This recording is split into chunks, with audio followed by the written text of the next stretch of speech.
rush 4. Plenty of time for John. Now squeezes, steps up in the pocket. LA can run inside the 10. Head first. He dives off the 5-yard line. 65 yards per hour trap. It might pop wide open, Rats. Get this there! Yes, sir, Rats. Nice going, baby. Yes, sir, Rats. High snap. It's no good. The Chargers will win. Here comes the rush. He sidesteps. Can he throw? He can't. The ball flipped forward is loose. A wild scramble. 2 seconds on the clock. Just grabbing the ball. It is on a fumble. Casper is recovered in the end zone. The Oakland Raiders have scored on the most seedy.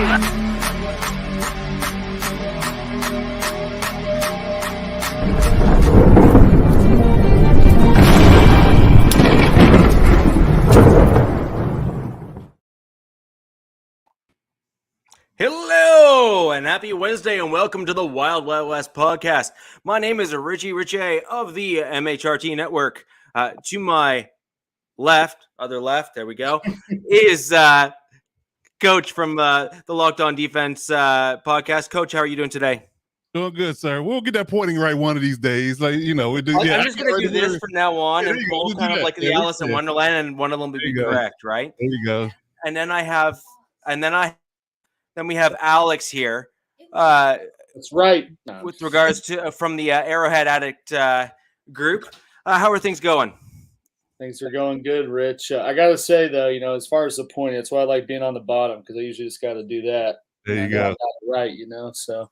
The life, the simple life, I suppose, right? Oh, yeah. I like the simple life. So we have a real great show for you guys. As far as I know, guys, Captain is going to be here.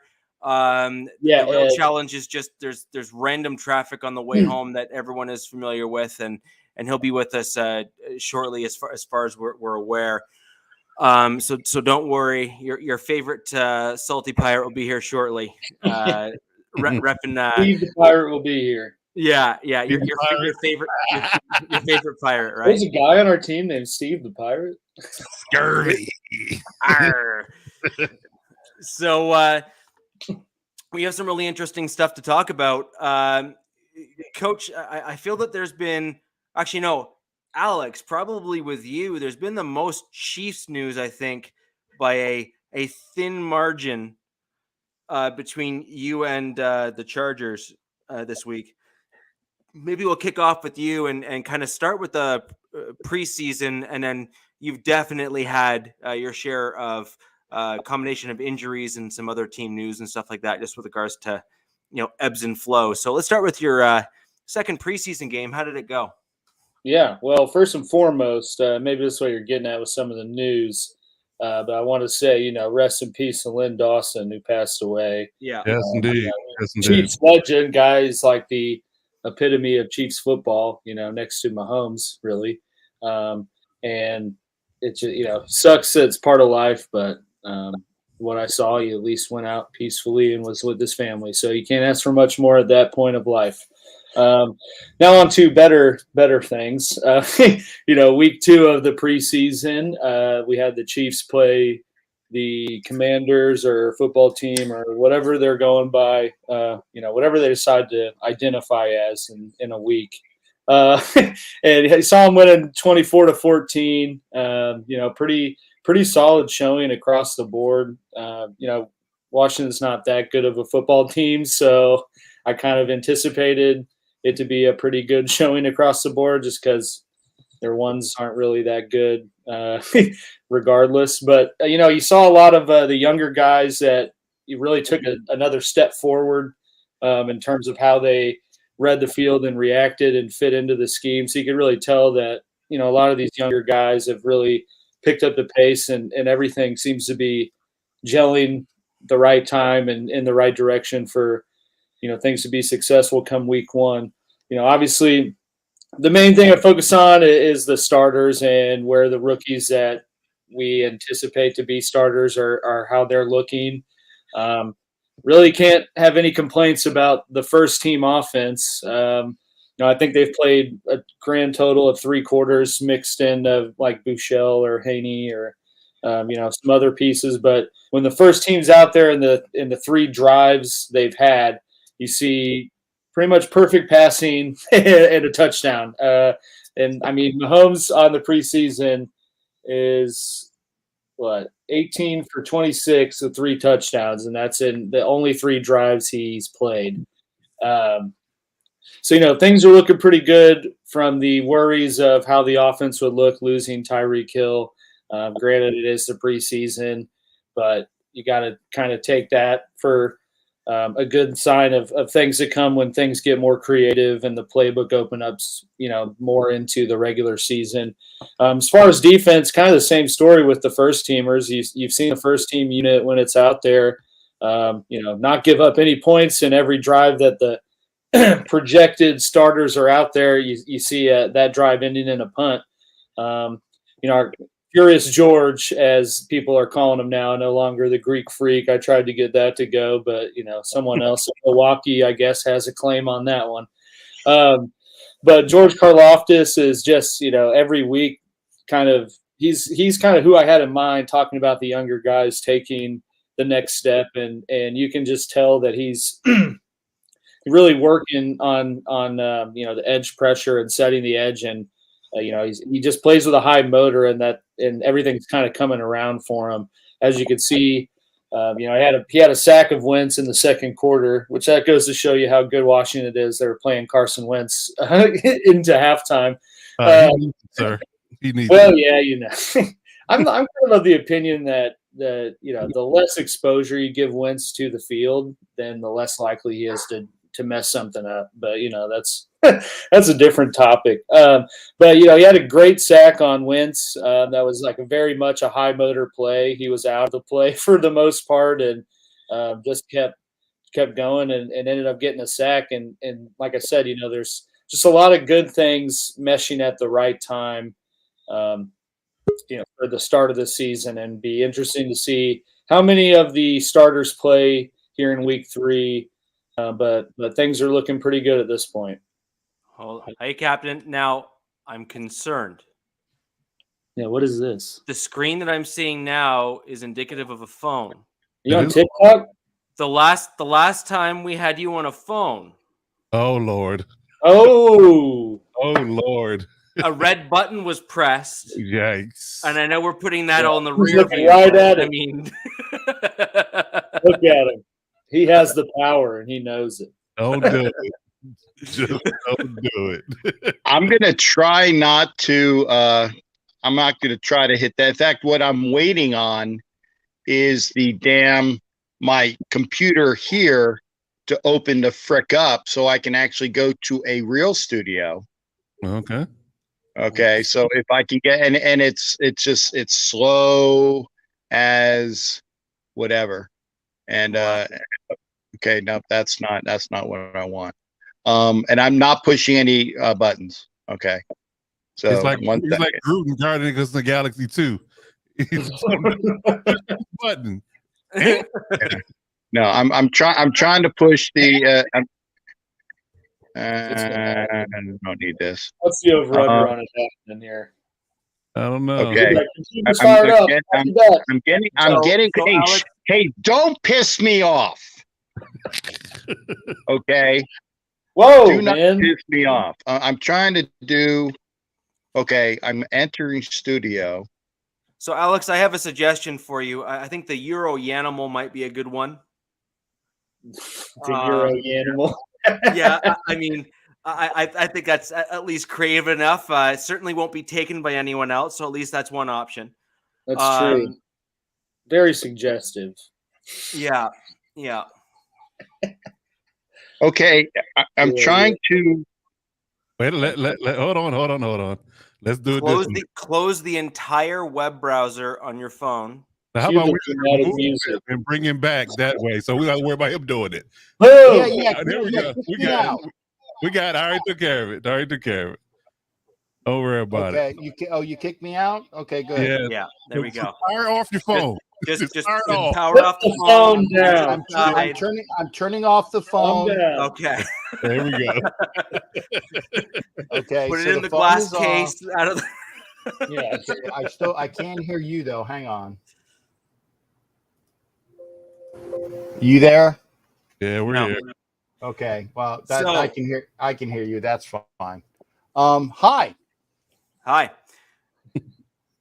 Again, apology. I don't know if you got the message, but like I said, thunderstorms kicked the entire power out of my house about 6:20. So it's taken about 25 minutes just to get everything turned back on.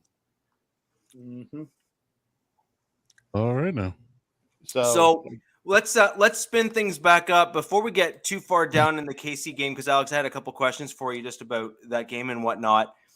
Wanted to thank all of you for joining us live tonight. We got quite the crowd. We got a lively chat going.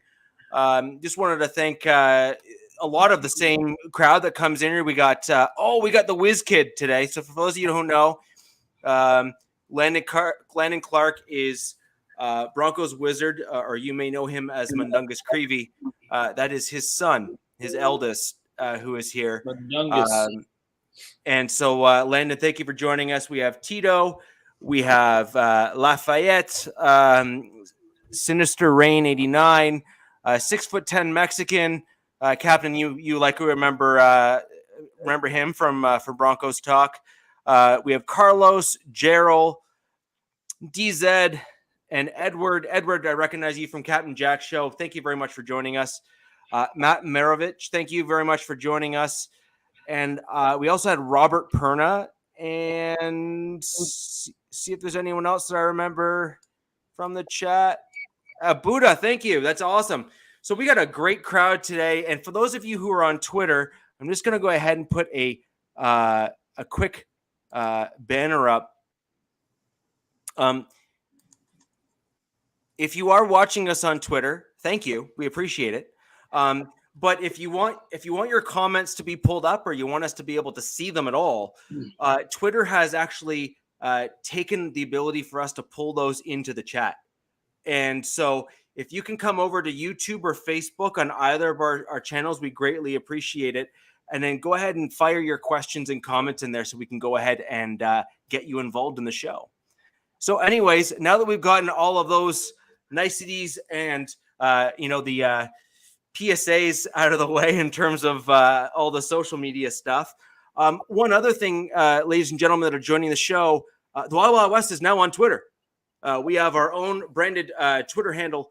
If you can go ahead and follow us there on the Twitter, we will go ahead and follow you back, and you will be brought up to speed on everything to do with this podcast via that Twitter handle.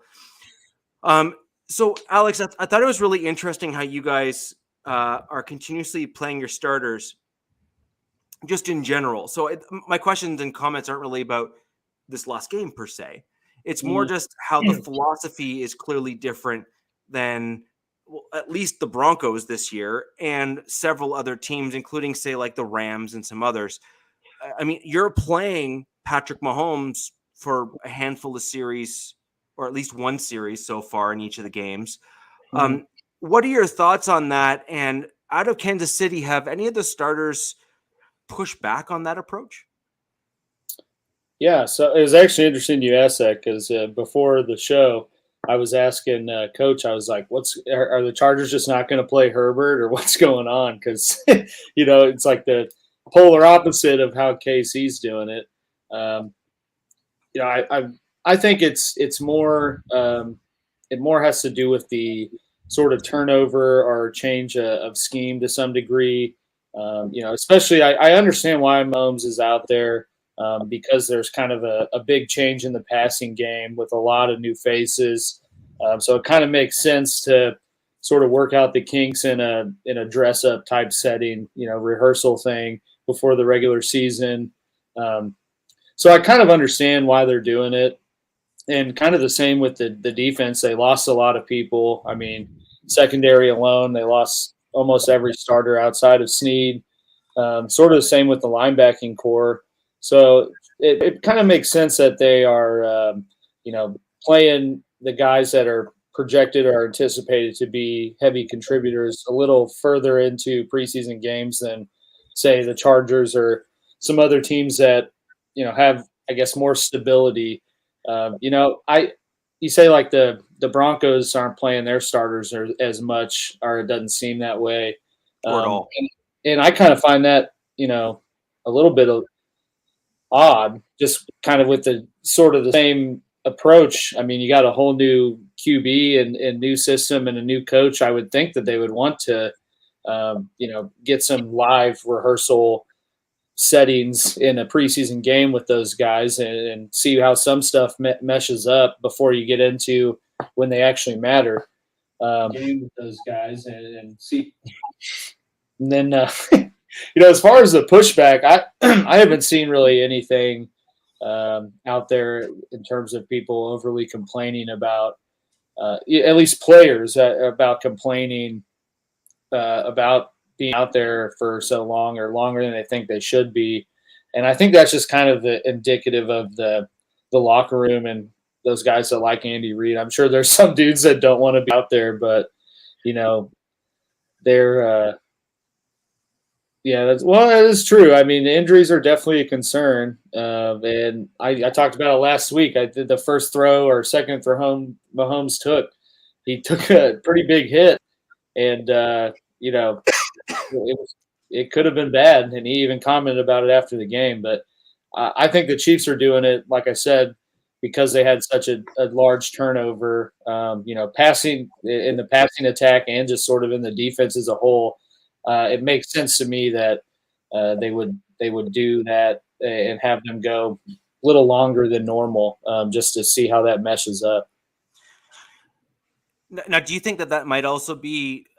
This isn't actually meant as a knock, even though it might come off as one. But do you think that's also a difference between the age of the coaches that we're talking about? I mean, and again, I know that could be seen as me trying to, a kind of a cheap shot, if you will, at Andy Reid's age. That's not really the point at all. When you look at, say, Hackett, and you look at Chargers coach there, whatever his name is. Yeah, that guy. That dude, McDaniels. And then like McDaniels has, he's been a hedge coach before. He's still not old, right? He's actually, younger than a lot of people think. So, you're looking at the age of the coaches that, aside from Andy Reid, and there's an age gap, at least enough to notice. So do you think that might be part of it as well? I'd call it less experience. Sure. Okay. But I think that definitely plays a factor. He obviously comes from an older coaching tree and a different mindset and philosophy about the game of football. And even Coach said it before we started the show. He's like, that's just how Staley is. He's a McVay guy. They just want the QBs to chill. And so I think to some degree that is a little bit of it, just sort of the different philosophies of, where these guys sort of learn from and what they bring to their team. And that's kind of been the way you've seen the game progress as time's gone on in terms of contact and safety and practice. So it would make sense that the younger guys would be more of a hands-off approach as it comes to preseason, and let that be more of the third teamers and special teams and practice squad guys, prove their worth other than proven commodity, go out there and something bad happens. No, I think that's interesting, and I only asked that question because actually, and for those of you who didn't see the tweet that we sent out yesterday yesterday evening, actually, on the 5280 podcast on MHRT Network, we had Derek Wolfe on from the Super Bowl 50 Denver Broncos defense. Stayed with us for almost the entire hour. Came in a little later after the intro, but stayed with us right to the very end. We got some amazing stories from him, some other interesting, tidbits of information. And from his perspective, he said as a player, he would have loved it, because if you already know that you're the starter and the coaches already know that you're the starter, you're not sitting there having to pick up stuff. You're pretty much already good to go. From a player's perspective, all you're wanting to do is kind of rest your body to get ready for a grueling season. And from the coach's perspective, they should really be focusing and likely are focusing on, especially the way the CBA is done up now, on who the depth is going to be and what they look like against opposing competition. And we're seeing that more and more now. Mm-hmm. Yeah, absolutely. We're seeing that play out like before us in preseason. Yeah. And to answer Avatar's question, I've talked to some people about it in terms of week 3 of the preseason and what starters are so specific. Mahomes, if they'll be out there, not a lot of. I went back and looked at last year, and not a lot of them played in week 3. Mahomes specifically didn't play. Kelsey, Hill, all the guys didn't play. But I think they play here tomorrow. So I think looking at where their last preseason game in relation to when week 1 is for them, I am expecting to see at least one series of the full starting unit, just given how this preseason's gone.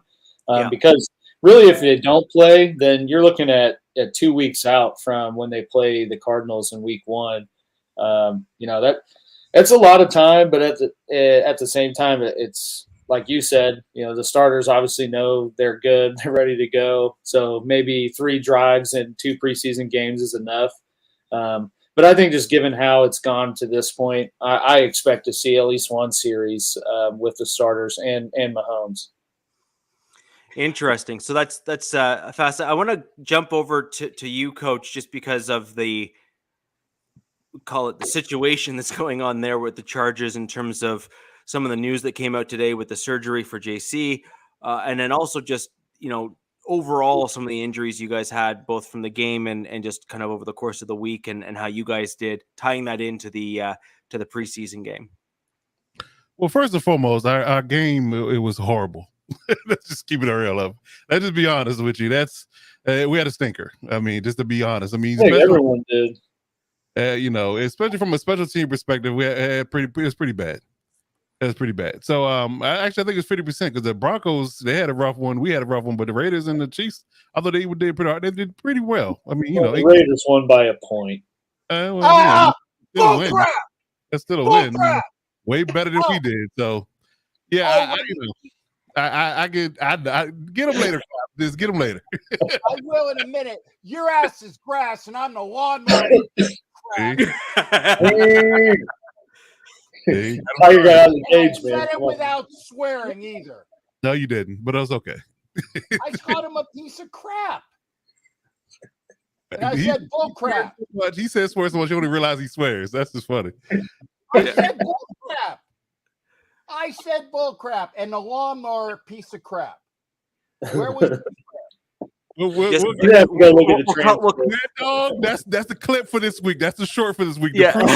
That's like Dan Campbell. I don't care if you got one ass cheek. Who goes? Right. Why am I always the clip? Because I'm always entertaining.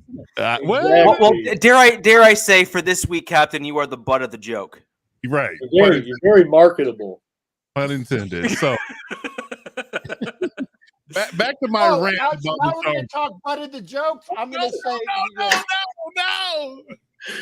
It just compounds. It just can't help himself, ladies and gentlemen. We're sorry. FCC, please don't ban us. Oh, man. Let me ask you a question.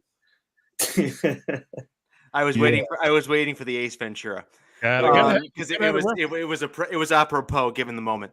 Of course. So Coach, with regards to the Chargers game there, obviously not the best outing for the team, but just overall, generally speaking, what did you take away? Because I mean, even in a loss, there's at least some, dare I say, positives that come from it that you're going to see here and there. Yeah, I totally agree. And I'm glad you said it. Kind of cued me up for what I was going to say, is that, there were some positive and negative aspects of the game. I mean, clearly the negative was tackling, special teams coverage, which has been a bane of our existence for the past several years, is that we've always had woes and lows in that area. We might do fine for a few weeks, and then all of a sudden some big explosion happens, or blown coverages, block punts, giving up punt returns for big yardage, giving up kick returns for big yardage. In this case, we gave up one of each in this game to the same guy.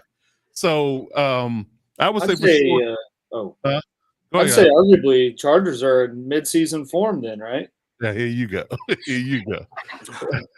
Nonetheless, Sorry, did you say end of season form? Because I would agree. Well, mid to end season form. Okay, yeah. Yeah. And I didn't even say that. I didn't say anything. I'm just disregarding those two clowns on the other side of the stream. So anyhow, like I said, it's it was the negatives were the tackling, the negatives were the pass coverage. In a sense, it was with a kick coverage. Let me say it that way. Kick coverage was a negative, but for 2 straight weeks in a row, I think the positive the takeaway is that how Chris Rump played yet again as a secondary edge rusher for us. He's playing really well. Like I said, he gained some muscle and some stoutness to his body in the offseason, put on about 10 to 15 pounds of muscle, and he's looking pretty good from an edge setter to a rusher. He's probably been the best person from a pass rush perspective we've had in his 2 preseason games. He's looking really good. So great problem to have as a reserve guy that, to give Mack and Bosa and those guys a blow. Morgan Fox, who came over from the Panthers, that this is familiar with Brandon Staley's system as well, came over in the free agency deal late in camp. He looked good from interior pass rush perspective, so that's a good problem to have. So those 2 guys have definitely been a silver lining in the disaster that the game was. But overall, I mean, also from the offensive perspective, I did like yet again 2 weeks in a row what Michael Bandy did. He's a slot receiver that we picked up in free agency. And I guess you could say, well, we just picked him up, as a free agent, this particular camp. So I like to see him make the roster over Joe Reed. So he's had 2 stellar weeks in a row in regards to his pass catching ability. So yeah, I mean, so for those particular aspects of it, I liked it.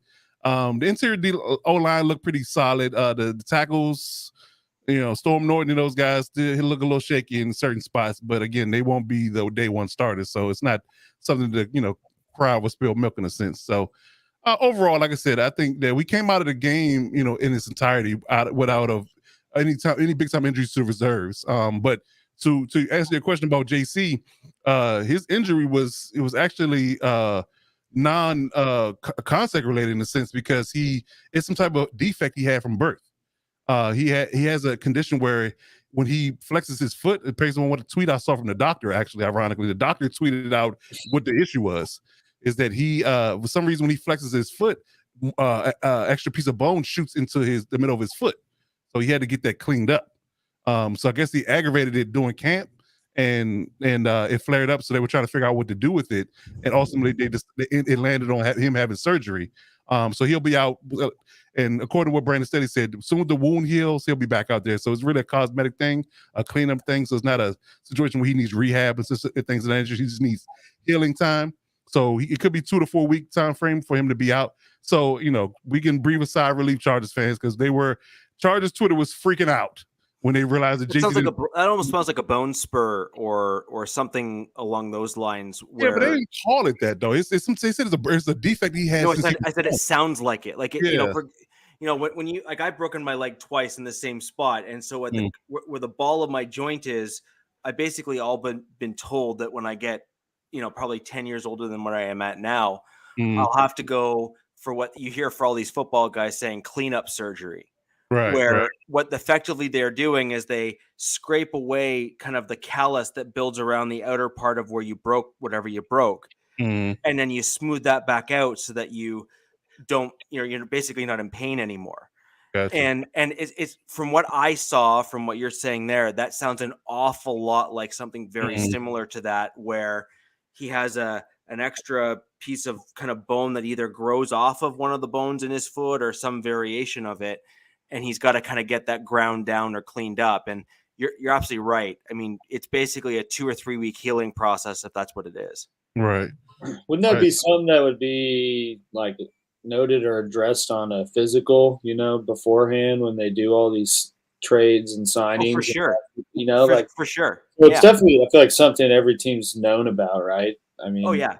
Well, I mean, he's only been with the Patriots and the Chargers, so I would like to believe this that maybe they knew about it. But I guess it's one of those things where you wanted to take care of it so it wouldn't affect him down in the long run. Because I guess he kind of aggravated it in camp somehow, and it was becoming uncomfortable. So he decided to get it cleaned up. So again, like I said, Chargers Twitter was freaking out because he didn't practice Monday, and they were trying to figure out why. They realized it was injury related, and he got surgery. They was like, "Oh my God, this the overreaction was just crazy." But we can breathe a sigh of relief that he'll be back. Outside chance week 1. I think week 2 is a good I guess you can say jumping off point for where he might actually come back and play. Yeah, what if that extra bone was the source of all of his talent, though? That's funny, and that's my guy I Kevin. was like, what if he can't pivot the same anymore? Or, cover the same way? And it's funny because Kevin is actually a Patriots fan. Ironically, him saying that. So he's a Patriots fan, because he just lost J.C. Jackson in the offseason. So he's just trolling you. He's pretty much. That's my guy, though. He asked a very viable question, though. The medical uncertainty that is this operation. Cut it out. Cut it out. Cut the malarkey. All right. He'll be fine. He'll be ready, locking down your number 1 receivers once he gets back on the field. Don't worry. No, I mean, look, at the end of the day, I'm glad that he's not hurt for a long period of time or anything like that. Because at the end, what you really want from this division is you want everyone to come out as healthy as possible. The last thing you want is any one of our teams to have a glaring injury that happens really, really early or even before the season, because then there's kind of a built-in excuse. Right. What you really want to see is everyone go in to the season, go through either all or most of the season without major injuries, and then see who comes out on top. True.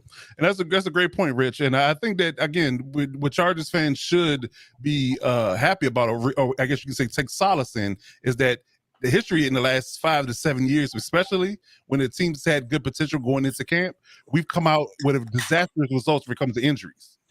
It's always been a big name or 2 or 3 in certain cases have gone down in the preseason. They were literally either lost for the season or they were majority of it. So with us having no glaring injuries or no long-term injuries going into the last preseason game, which we'll likely see no starters, I think that's a good problem to have. I mean, I think we're in good position to be ready come week 1. So I think I like the idea and the philosophy Staley's adopted from the McVay system, is saying that, guys that are established and guys that are know the system and don't have to get any reps to get comfortable, there's no point in playing them. There's no point in playing them, and it's paying off, in my opinion. Well, I mean, the Rams, I mean, if the proof is really in their win percentage and how far they've been able to get in every season, really, since McVay's gotten there. So I think the proof has kind of already been shown to the league that, if you approach things the right way, you can end up with some pretty impressive stats at the end of it all. Yeah. So for all the Broncos fans, I'm going to intentionally go last. You may or may not like my take from the Broncos game. And that's fine, but I can justify it, and I will explain why I have the comments that I have. So, Captain, I got to throw to you for the Raiders game for preseason game 2. Your thoughts, obviously, based on the outcome, the Raiders did quite well. Curious as to some of your takeaways and comments on the game. Well, first off, Alex, kiss my ass. We're past that. Yeah, I'm getting that out right now. That holds a grudge, clearly. All right. Because unlike other people, I actually watched my game. I didn't watch anybody else's, but I was in Miami and watched the game. Okay. And what you might not know, Alex, since you're ignorant because you're from Missouri. You didn't give them the whole word. I'm not woke. I'm asleep.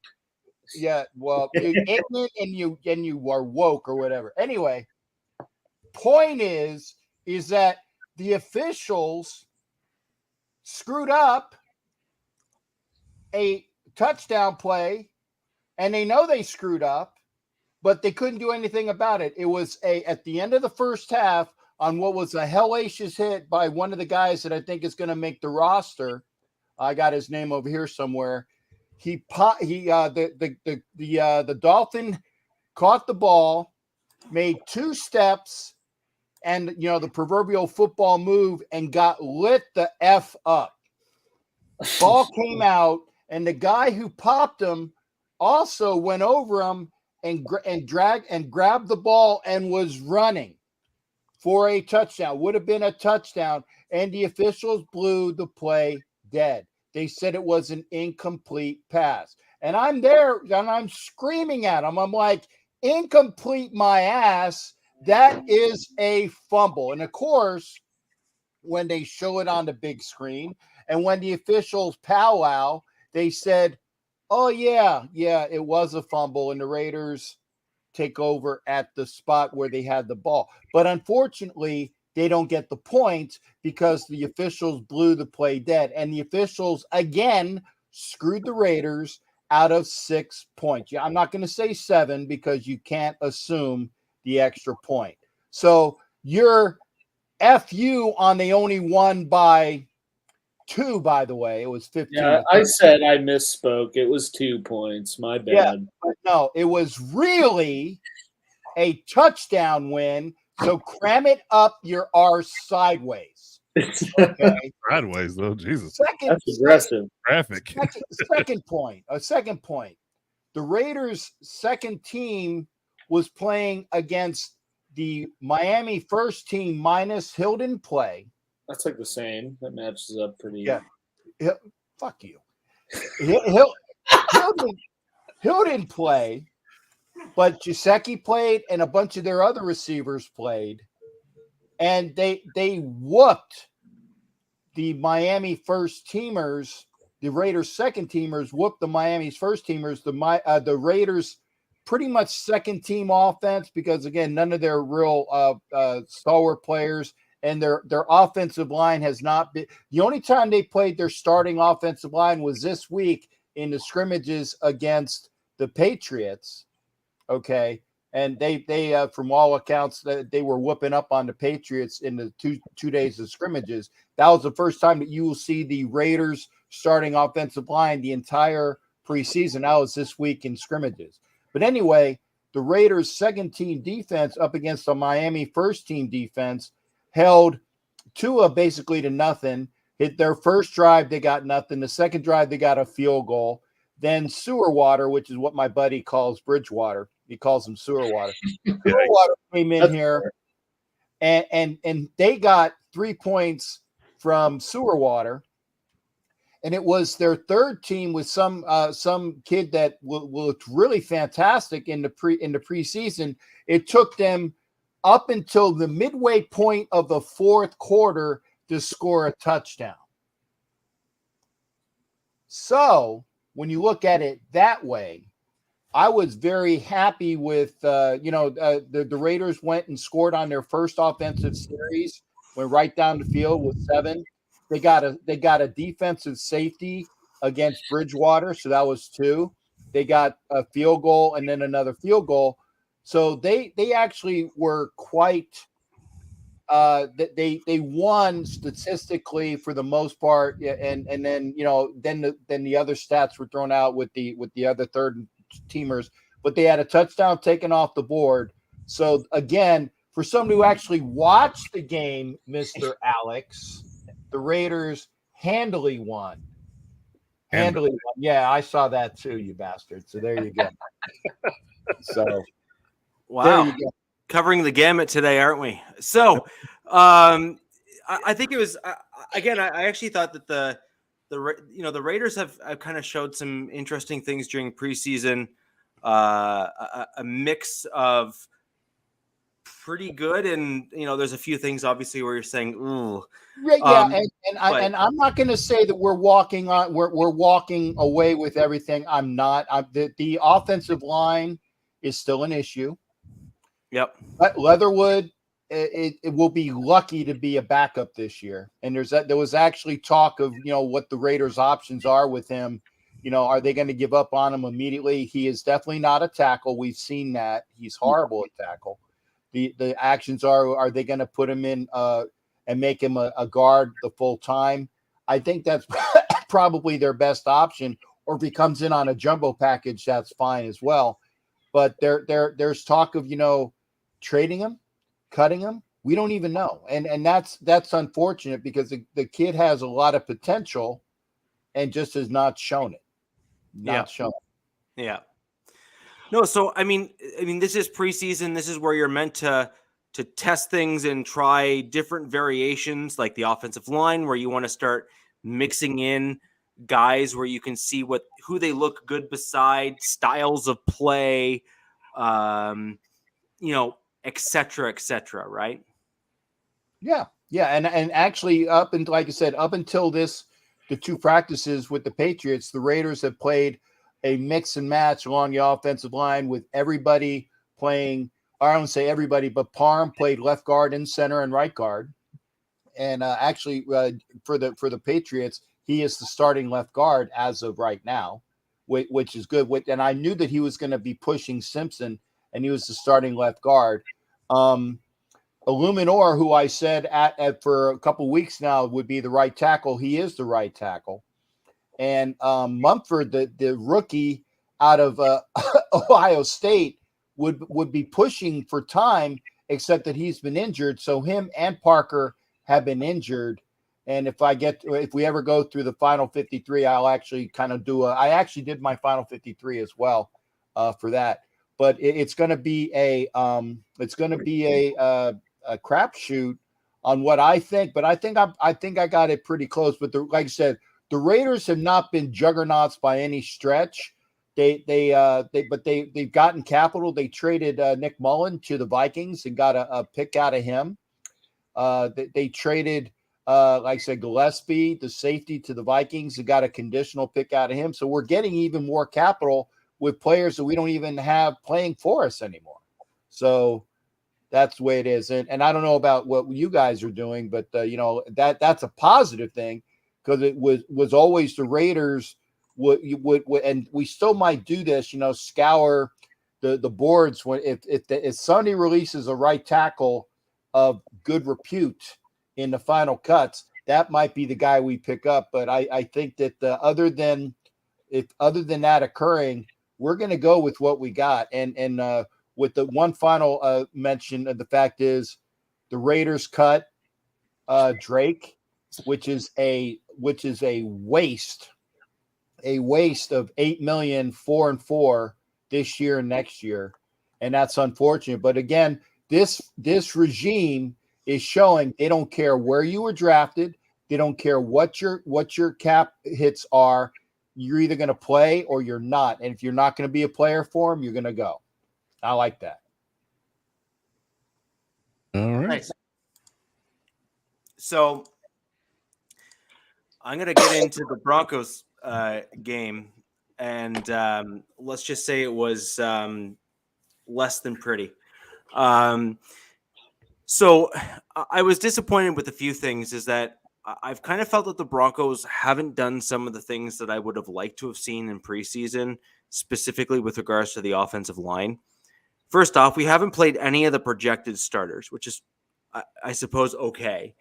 But we've taken our draft pick, who is projected to kind of be almost like what we did with, if you guys remember, Matt Paradis on the Broncos, where we kind of built him up over two seasons, and then he became the starter on a go-forward basis, kind of all the way through, and then eventually he left. But we had him play at center for almost all the preseason now, where he's just getting rep after rep after rep. And for me, I would have much preferred to have seen Graham Glasgow step in at center for portions of games to see what he looks like from a blocking perspective at the offensive center position, specifically to see if he can do a better job at setting the center part of the field when it comes to run blocking. The Denver Broncos offensive line, the entirety of preseason, that's first and second game. So that's not just us against the Bills. That was us in the first and second preseason game, have done an awful job at run blocking with the second and third string offensive linemen. And that's a huge concern for me.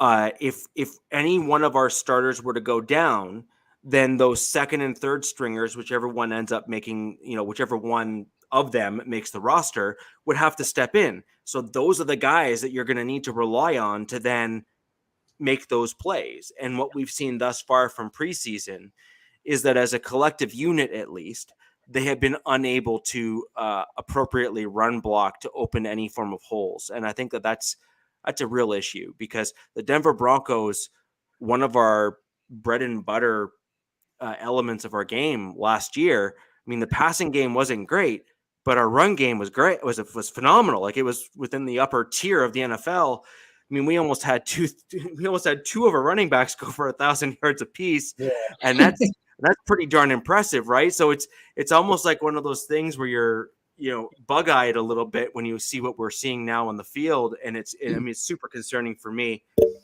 And in some of the previous chats there that we've had, I recognize this is just a preseason game. I truly get it. I really do. But these are the depth pieces that each of our teams are going to see in games.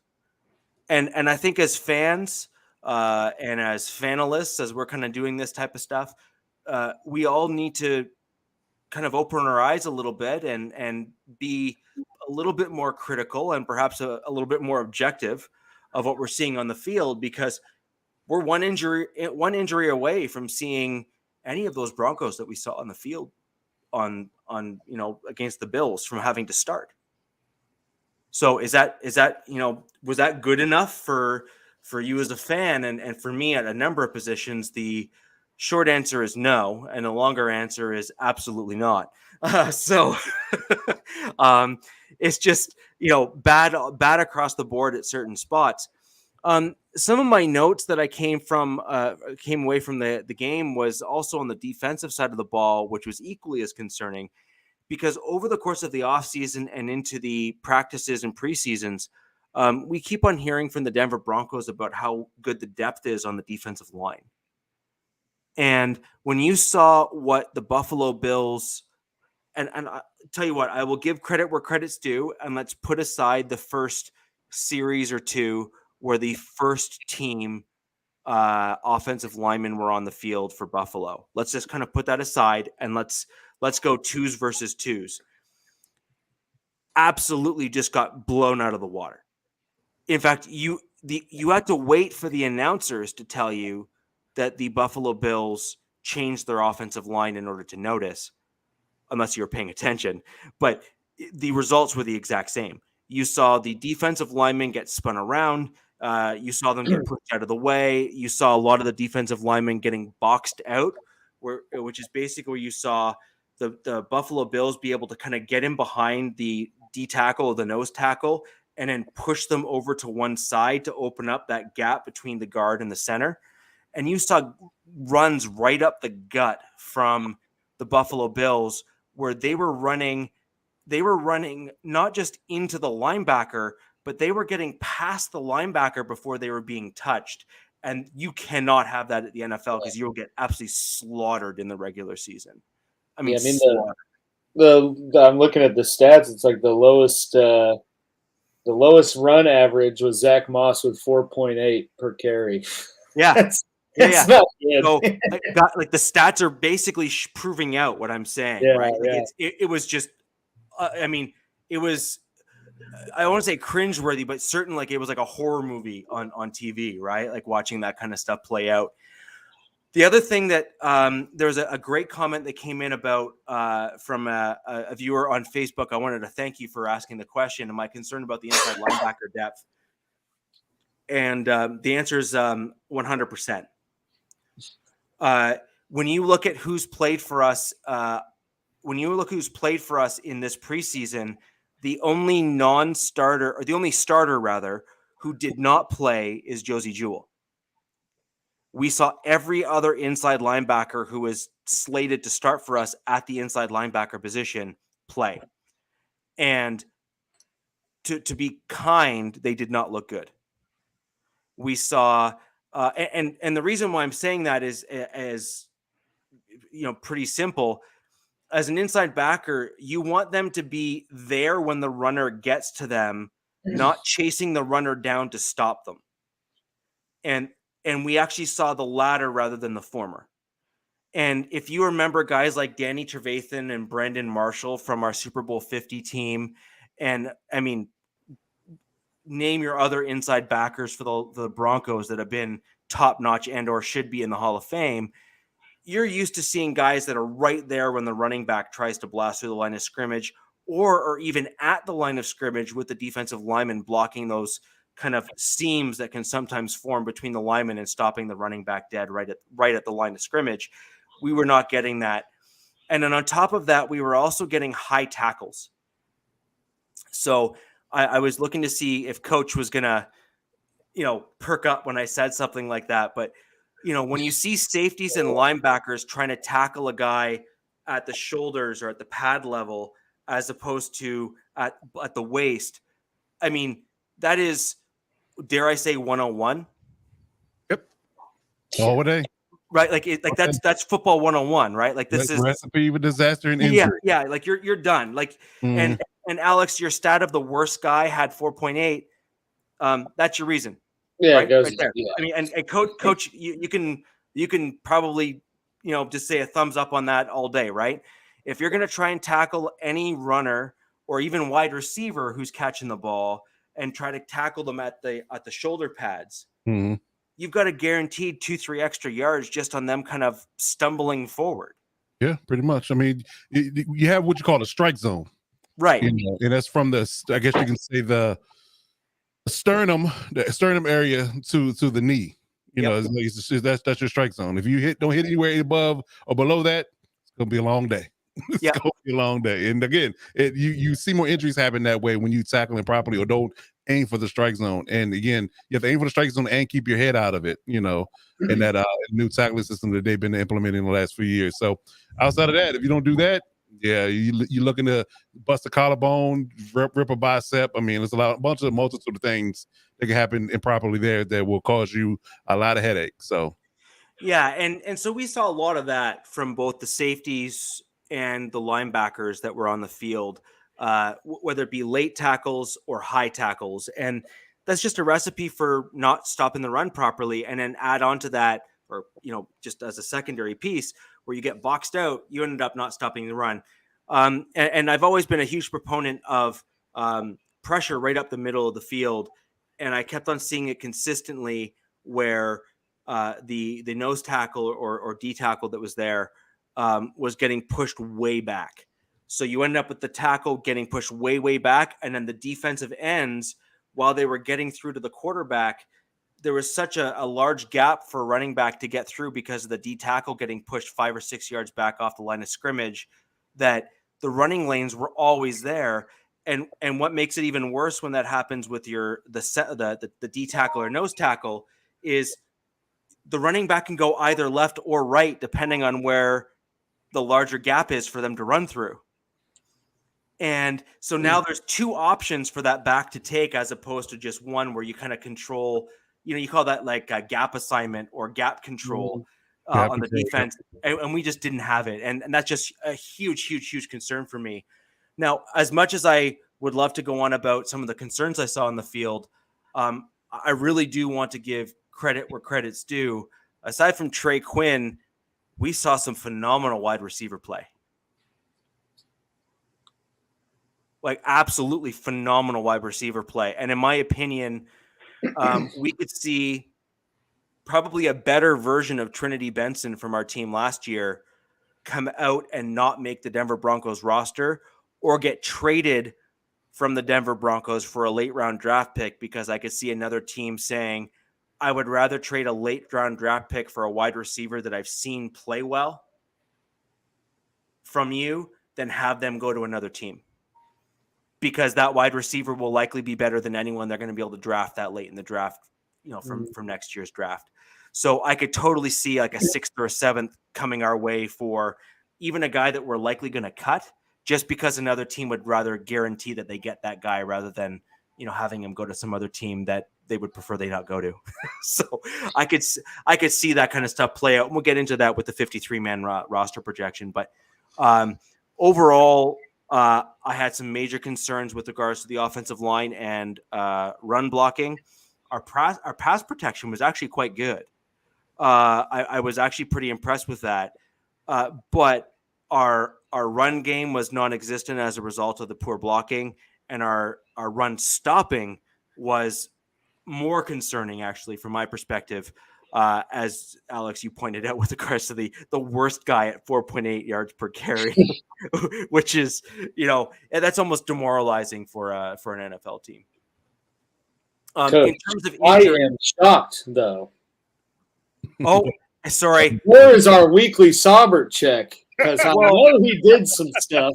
And I thought that would have been the first thing he said. I intentionally left him off my list, but now that you bring him up at the very bottom of my notes, I have in red bolded text, Saubert touchdown, baby. Yeah. Oh man, here we go. And that's going to make its way into my Twitter feed. So, you'll have to just bear with as I tout my Saubert fandom. He really is the perfect tight end for a system like this. And you saw what he could bring to the table when he's used properly. Yeah. You really did. You actually saw what he can do when he's used the right way. And I think with a guy like Russell Wilson, who is better at seeing the field, I think that you'll see Saubert, dare I say, have the potential for a breakout season this year. And I would love to see him be able to come back on a 2 or 3 year deal after this year. That's, I don't want to say team friendly, but certainly something like that's not like a break the bank thing, but something that sees him making what he's worth. Mm-hmm. Yeah, making what he's worth. All right. I just had to ask about it. Well, he still has to prove that he can do it year over year. So it would be a team friendly deal if he breaks out and goes crazy, but certainly he'd be making more in that 3 year span than he's made in the entirety of his career in the NFL thus far. So that's a huge windfall for someone like that, right? So I'd love to see him get paid and kind of solidify his place here with the Denver Broncos, because he's exactly the type of tight end we need. Nice. Again, like I've said multiple occasions, he reminds me of Joel Dreesen. If you remember him from when he was here at the Denver Broncos with Peyton Manning. Mm-hmm. He's that perfect hybrid blocking, pass catching, kind of do it all tight end. So moving on to injuries, we kind of covered some of them. Chiefs had some injuries. Chargers, you guys had some injuries. I haven't seen that many come out of the Raiders, Captain. As far as injuries, and this one hurt in the fact that we just signed Jenkins at defensive end. He was there a week and had a non-contact injury, and he's gone for the year. Damn. And we saw him on the field for like what amounted to like about 5 minutes, and I was really high on the guy, saying, "Hey, this is our number 3 defensive end," because I think Coons is going to be number 4. And like I said, I don't know if it's an ACL, MCL, or whatever, but he's already gone for the year. He's on the IR, which is unfortunate. I mean, Waller is still nursing his hamstring. He was in for one practice, and they're being very, very careful with him. He wasn't in any of the practices with the Patriots this week. As far as other really debilitating injuries, I say Mumford and Parker are the 2 tackles. Parker, who is like the swinging doors at right tackle, who again, and you know what pisses me off is I have a feeling that he will be on the final 53 for a day, and then they're going to IR him so they can possibly get him back at the end of the year. And I see that happening, but the same thing possibly with Munford if he doesn't come back, because I see him coming back as well. But those are the only ones that I really think are the ones that are major for the Raiders. Waller, Parker, who, no love lost there. Mumford, I was really sorry to see, because again, I thought he would be a really good find. And then, of course, like I said, Jenkins, who was there for a week and is gone. So the Raiders are still looking for either another defensive end to come in, or Bauer, who's played really well this preseason. I think is going to be that guy to come in and be that extra defensive end for him. I'm seeing a bunch of guys in the chat trying to find me on other platforms. I'm on Twitter on this handle right here, which you can follow me there. And on YouTube, I'm not on my own channel. I do not have my own channel. I am directly affiliated with the MHRT Network. So if you're looking to see more of the stuff that I've done previously with them, you can find that on MHRT Network on YouTube, and we can go from there. But I do not have my own channel directly, but just go ahead and check us out on the MHRT Network. You'll find more content there. So that's unfortunate. So you had, a couple injuries, although I don't think nearly as many as the Chiefs or the Chargers, though. Alex, do you want to go ahead and take that away and go from there? I suppose. As you just actually, sorry, graciously you want to limp into the Chargers or Chiefs? Let me get into this segment. As you alluded to, the Chiefs have had quite the news bulletin, so to speak, of injuries or guys that are questionable for Week 1, and a lot of big contributors. Juju and Chris Jones have kind of been limited to practice for the greater part of a week now, and both are listed as questionable for Week 1. So they're not going to be in any sort of involved in this game tomorrow, and it's kind of up in the air if they're even going to be there for Week 1. And Chris Jones is a guy that you can definitely tell when he's not in the lineup, and you can definitely tell that it severely impacts both the flow of the game on the defensive side of the ball and just the defense as a whole. He's probably the second best D tackle in the NFL, the guy in LA named Aaron Donald. So that would be probably the biggest the biggest thing to impact the season, and definitely something I'm keeping my eye on. But from what I've seen and kind of from how last year went, I imagine he'll be there for Week 1. And then Dunlap, Carlos Dunlap, and Butker, the kicker, kind of flashed up here the last 2 days as being questionable for Week 1 with kind of Achilles and ankle issues going on. So, at least if Butker's out, then we know we got Justin Reed, the safety, who's 100% kicking in the preseason right now. So we'll just what is one for one? Well, yeah, it's still 100%, isn't it? Yeah, I was just guessing. He one kick and it went through. So there you go. Yeah, they're happy with low bars, Captain. Yeah, but Dunlap was a guy they just recently signed to sort of have a veteran presence on the edge, and he hasn't really gotten to get up to speed or get into a lot of stuff with the defensive unit. So I imagine he's out for probably Week 1, and we'll be seeing if he's even in Week 2 with just how the timing of his signing went with sort of the injuries he's been dealing with. And then in the bigger news, I guess, obviously the biggest news, Chris Jones not playing, but Blake Bell, second, third string tight end, he had some hip surgery or hip procedure done, and is doubtful for Week 1 and maybe even a little bit further into that.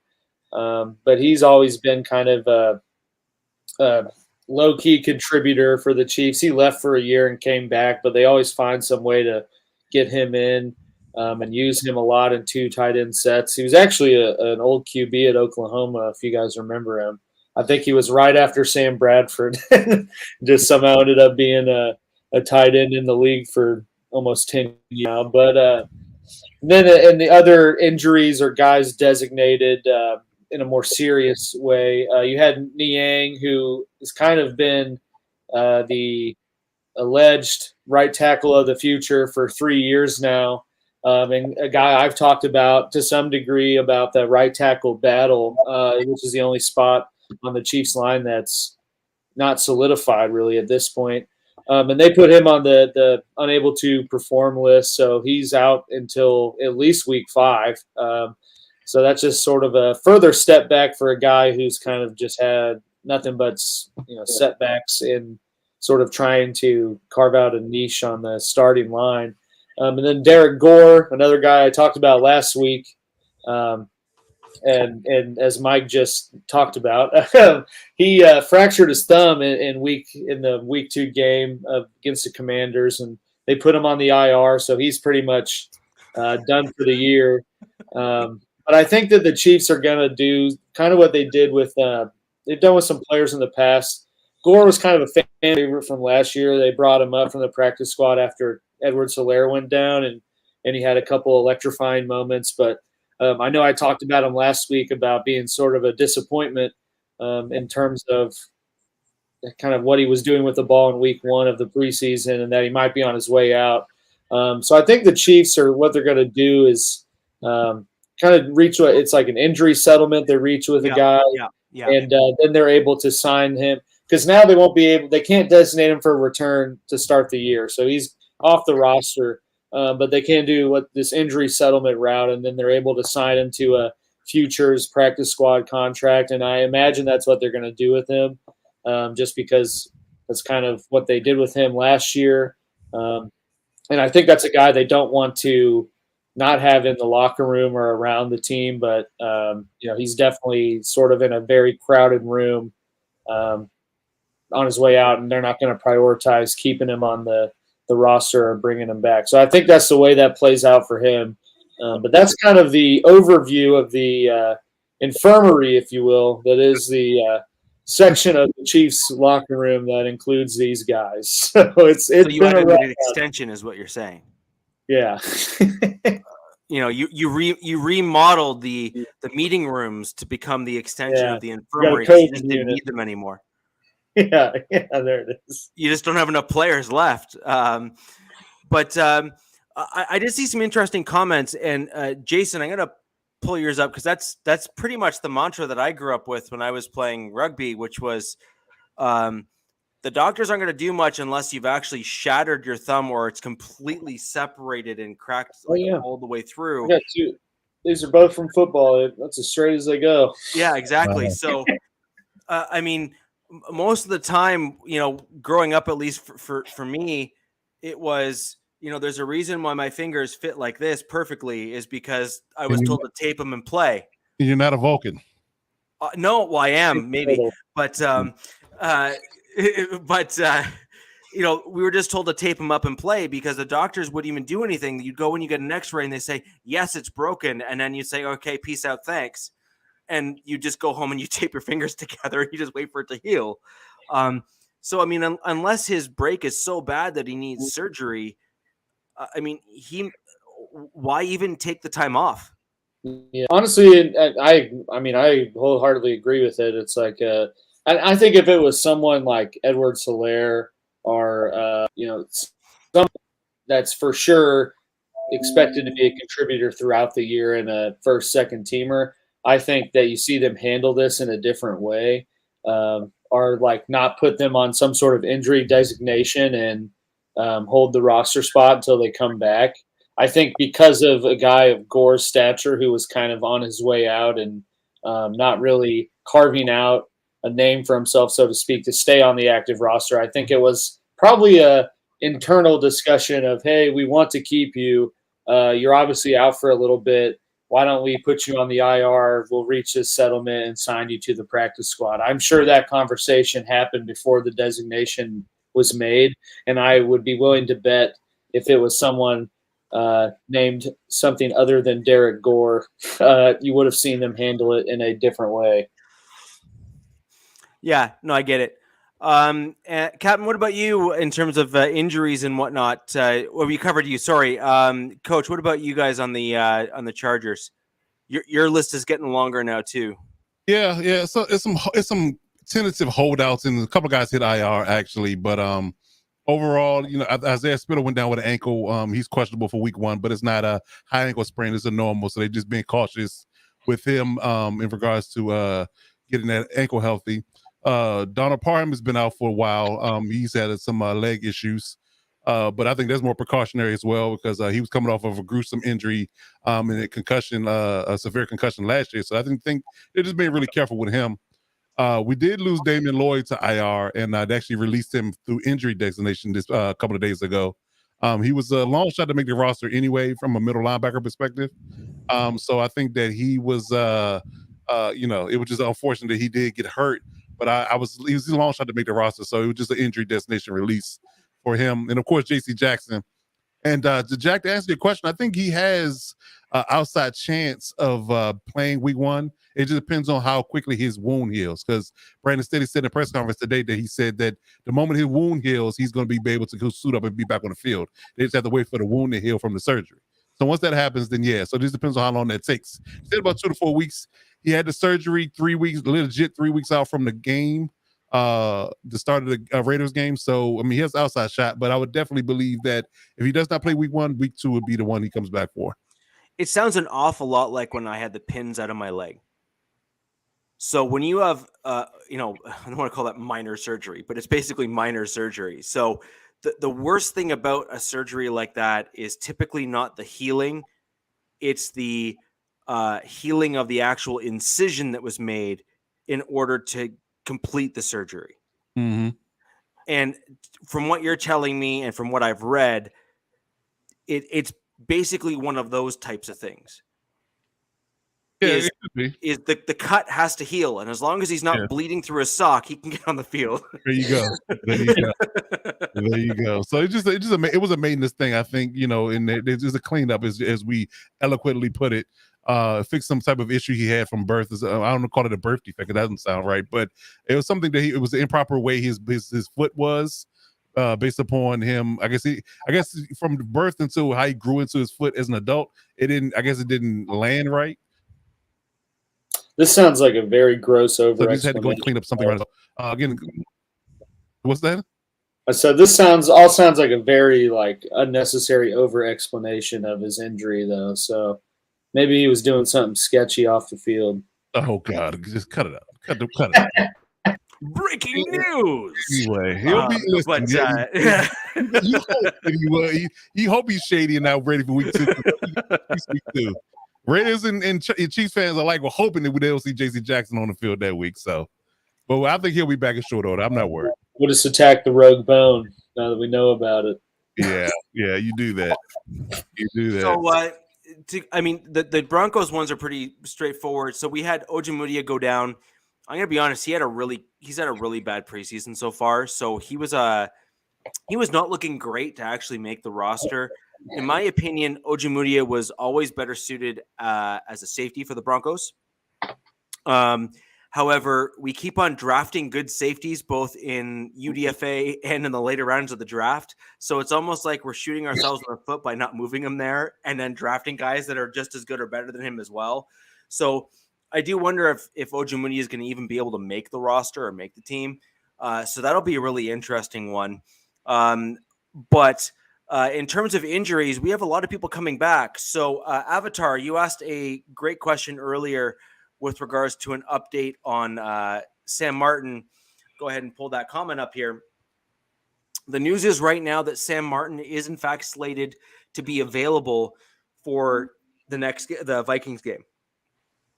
Now, my prediction is that Sam Martin actually gets cut come 53-man roster decision time.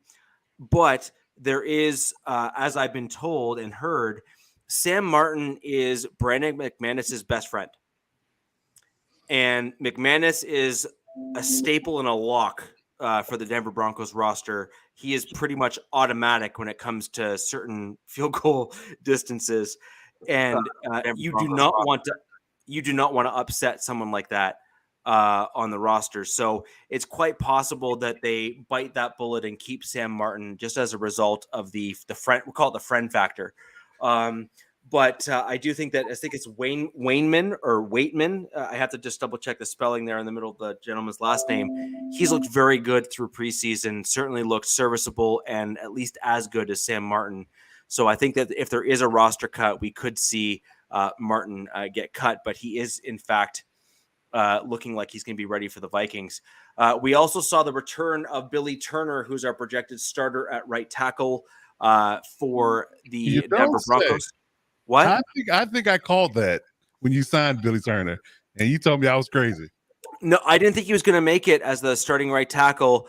The one thing I didn't cover off in my notes from the first 2 preseason games, as I summarized here, was from my perspective, the Calvin Anderson experiment is over. Yeah, sure. It's done. We're good. We can move on. I think that he is. I'm not going to lie though. He's a legit left tackle from what I've seen when he stepped in for Garrett Bowles. And I think the Denver Broncos would be well suited to have him start at the left tackle position to see if we can't trade him to another team who's in dire straits for left tackle, because you get real value from left tackle spots. And he has not looked great at the right tackle position, in my opinion, although I would have loved to have seen him worked out there because I really do like him. But Billy Turner has come back, and we've also seen KJ Hamler return for light practices the last 2 days. Speedster, 3rd year in the league now, has an injury history. So I'm not sitting here, shouting from the rafters and rooftops saying yay, because we need to see if he can actually survive a full season. But when he did come back last season and he had what it appeared to have mostly recovered from his injuries, he looked like one of the best wide receivers on the team. He was absolutely outstanding. And so if he can stay healthy for the entirety of the season, he's that speed guy that, a lot of you other AFC West teams have been accustomed to having on your roster, particularly the Raiders and the Chiefs. And he'd be a guy to look out for, someone that you're going to want to take note of, because he looked excellent last year when he was healthy. Known for his speed, but started to polish his route running. So almost like a trajectory like we kind of saw with Hill a little bit, where we saw him polish his route running over time. Yeah, and I think the same type of guy, running or receiver. Yeah, exactly. So I think that if he can continue to show that progression and learning, adjusting to the NFL, more importantly, stay healthy, which would be wonderful for him. I think he can really do some damage at the NFL. He has to stay on the field. He can't help his team if he's not playing. So, and so really the major injury that we saw from this past week was Ojemudia. And then we also saw Turner, a young rookie, get put on IR with a wonky, weird toe thing. Some of the details were still shady. I don't know how bad it was, but it sounded really bad because he immediately got put on IR like the very next day. And so it sounds like he may have to actually go for surgery, I would imagine, because that's the only way I could see a lineman with the toe injury ending up on IR so quickly.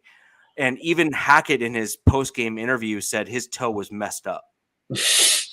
and so, I mean, using the technical terminology there, it had to be pretty bad. He was also taken off the field in a cart, which again, I think speaks volumes. Not good. I think that's an accurate description of what took place. Yeah, just put some tape on it and get back out there, right? And then the other guy we got some positive news on from the Broncos was Jonas Griffith with the elbow issue. Some news came out today where he is rapidly preparing to come back on the field much quicker than they had originally thought. He was originally looking like he was going to be a week 2, week 3 guy, and he's looking on track for being back week 1, which is excellent because he was, in fact, our projected starter at the inside linebacker position. He is our sideline guy with some speed and some good tackling ability, really came on later last year. He was the guy that was alongside Baron Browning at the inside linebacker spot last year for the Denver Broncos. I was very much looking forward to seeing him play and show out in preseason, and he went down in the second play of game 1. So you saw nothing from him in preseason. So it was pretty disappointing from my perspective. That's it for injuries, really, from the Denver Broncos. We've been largely healthy, but we've also, sat all of our starters. And so we all have guys that are vying for roster spots that are basically playing. And, we're kind of seeing that quality of play, generally speaking, on the field overall. That's why some of the run stopping and everything has been, severely lacking. I'm going to throw over and we're going to try and cover the 53-man roster. We can try and get through this pretty quickly for everyone if we can. We do want your feedback, though. So please drop the questions and comments you have on the 53-man roster projections. Captain, you said you did your homework. And I don't have to turn the screen around to prove it like I did the No, one. no. I believe you. We've had proof before. We're good. Yeah. I'm going to throw over to you, and let's cover the Raiders to see what you have as your projected 53-man roster. Yes, sir. Well, it's 25, 25, and 3. The specialists are Carlson at kicker, Cole at punter, and Sieg is your long snapper. Yep. I got 25 for the offense. I got 2 quarterbacks, Carr and Stidham, especially with Mullen being shipped off. Garbers, I think, is going to make the practice squad. For the offensive line, and this was for the practice that they had with the Pats, Miller left tackle, Parham left guard, James at center, Cotton is your right tackle, Luminor is your Cotton is your right guard, Luminor is your right tackle. Parker is going to make the 53, and then it's going to get put onto the IR. So there's one of these guys. Chicken. Sorry, what? I said your O-line sounds like barbecue chicken. I don't get it. It's okay. It's okay. We can move on. Okay. Simpson and Leatherwood, unless I hear otherwise, are 2 guards that will be on the squad. Mumford, I think, is going to make it, and Barton is going to make it as well. I think Olasine and Grassu, who is the backup, or I should say the third center, will probably be on the practice squad, but that can change as well. I got 6 wides: Adams, Renfro, Hollins, Cole, Johnson, and Turner. With a to-be-determined wide receiver going to the practice squad. Waller, Moreau, and Hollister are your tight ends, with Bauer to the practice squad. Running backs: Jacobs, Bolden, Zamir White, Abdullah, who definitely outplayed Drake, and Johnson is your fullback. Britton Brown and Walter one of them might, if they carry an extra running back, one of those guys might make the 53, but I think they'll both be on the practice squad. As for the defense, your ends are going to be Jones, Crosby, Kuntz, and Bauer, the kid I was talking about that will take the place of the injured Jenkins. I think Tagovailoa, the kid out of Notre Dame, will be a practice squad guy. Van Valkenburg will be a practice squad guy. They're high on him. Defensive tackles, here's going to be a surprise. Hankins, Nichols, Billings, Pecco, Farrell, the rookie, and Butler, the rookie, are going to be your defensive tackles. Vickers, practice. Hold on. I know what your next question is, and Cleve Farrell gets cut. Oh. No, that's not my next question. Okay. Captain, when I was on your show, when you first signed Kyle Pecco, there was a good portion of your fans for your show who laughed at me when I said that Kyle Pecco will be making your roster because he is that good. And he's played that good this year. Well, that's fascinating, because there was a whole whack of the folks that are on your channel that told me I was crazy. Well, there were people that had never heard of him, and he has shown out in the games and the practices that he's played. I agree. I agree. Pecco, in my opinion, when he was with the Broncos, showed flashes and was never given the opportunity to continue to grow and develop. But you saw him make the plays you want to see from a guy at his position. And I always thought that if someone were to finally give him a proper shot at being a guy, even if he was a rotational guy in at that spot, that he would show out. And I'm not surprised that he is slated to make your 53, because I've always felt in my estimation, and I've been wrong a couple times. Sure. I've been wrong a couple times. Once or twice. Or 3. At most 3. Anyway, apologies, but yeah, no, he's played well. I think that he will be on the 53. Vickers, I think it's going to go to the practice squad. And if Vickers doesn't, then, it could be that they keep Cleve Farrell and then see if somebody has an injury. And then because that is a heavy contract, but they got rid of Drake and there was talk that they were going to swap out Cleve Farrell for Wynn, the offensive lineman for the Pats, is basically contract for contract. It's like an even swap, but I don't see that happening either. So, again, I think that Cleve Farrell is probably going to be cut because he's been injured. He hasn't played, and I don't want him on the team. And he's dog water. Yeah, Water. you actually have to improve to be dog water. but that's for me. For linebackers, I got Perryman, Diablo, Jayon Brown, who had 2 interceptions the other day against the Patriots, played real well. And I think that either the rookie Butler or the rookie Masterson is going to make the team. The other one will go to the practice squad. The kid that we signed the other day, Tay Davis at linebacker, I don't know enough about him. He might be that guy that they keep because they did sign him, and there's been good things said about him. But again, I haven't seen anything, so that's an iffy thing. We'll see if he plays Friday. So he might be practice squad material. He might make the 53, and then both Butler and Masterson might go to the practice squad. As for corner, okay. I think that obviously Rock Yassin, Anthony Averett, Hobbs has been fantastic. He's definitely there. Phillips is the kid that they got from the Bengals is going to be a nickelback / kick returner because of his that he can play those different positions. They're going to keep him around for that, in my estimation. Mullen, I'm not sure about. I think he might be one of those. Put him on to 53 for the first day, and then pop him out for the IR. He's been oft injured. He hasn't played a lot. That if they're playing that game, he might be on the original 53 and then goes to the IR. That's a possibility. But him and like I said, Parker are those candidates right there. I think Cosby makes the practice squad, and I think Amick Robertson gets cut, and the kid has all the ability in the world, but he's just too short. Finally, at safety, Abram has played well in the preseason, which is amazing. He's playing within his bounds. He's not making stupid penalties.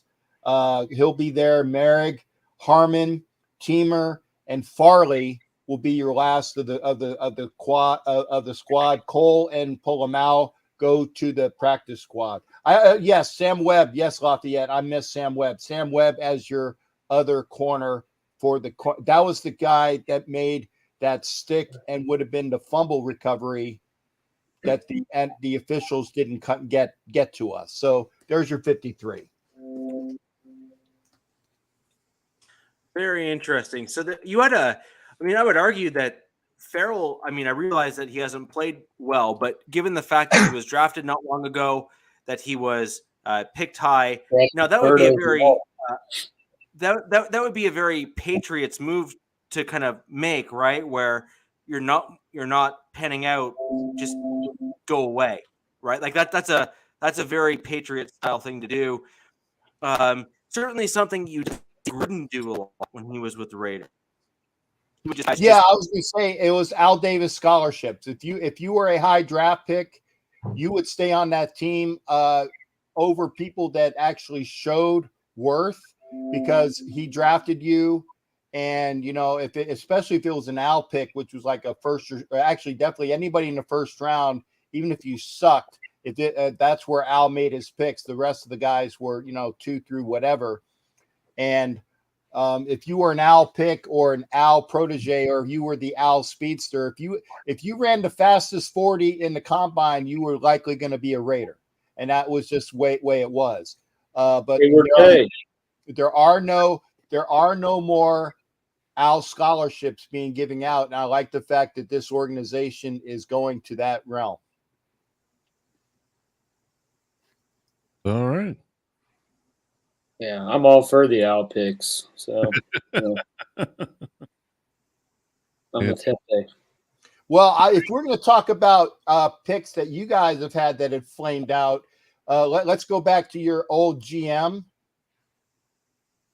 Carl or Pioli? Peterson or Pioli? Peterson and Pioli, both of them. Well, but look at us now. Last time I checked, you weren't the Super You went Bowl to the AFC Championship game 4 years in a row. lost. AFC West won a Super Bowl. And That lost. sounds pretty good. And lost. Lost in the AFC Championship game. We're watching the Super Well, Bowl on TV. Have the Raiders lost an AFC Championship game in my life? Not recently, but see, I live in the now. I live in the now, mofo. I live in the now, okay? The AFC West, the champions of the AFC West as of now is Kansas City Chiefs. And until somebody beats them, they are the AFC West champs. But you know what? That's in the now. And it all starts again in about 3 weeks. That's a very John Gruden statement you just made. No, it's not, because I'm not racist, sexist, or homophobic. Hey. I agree with you there, Cap. You definitely not well, yeah. in that regard. Well, I know, Yeah. Your mic's off, Rich.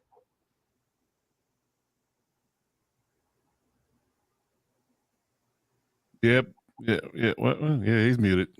Yeah, try it again. Or turn your volume up. You were talking and nothing was coming through. What happened there? No, still nothing. Muted. No, you're still muted. The mic isn't connected. Try it again. Try now. What about now? There we Yes. go. Yeah. All right. It looks like there's I'm having some technical difficulties. It's starting to thunderstorm here, so I wonder if we're starting to get some brownouts and stuff. I have a generator, so I'm wondering if that kicked in too. But I live in Canada, guys. That's kind of the crap I just have to deal with. So we got the Raiders 53-man. I think that's really fascinating in terms of some of the moves you made, in terms of who made it, who didn't. I think there's some, things that I'm sure some of the Raiders fans are saying, oh, no. That's one of the fun parts about doing these sorts of things, is that you kind of get to make some executive decisions, see how they pan out. So I'm going to throw over to Alex so we can get some of the Chiefs information in here. And then Coach, we'll go over to you, and then I'll kind of close out the show and give my my Broncos 53-man to kind of close things out. Boom. All right. Well, I'll try to be quick.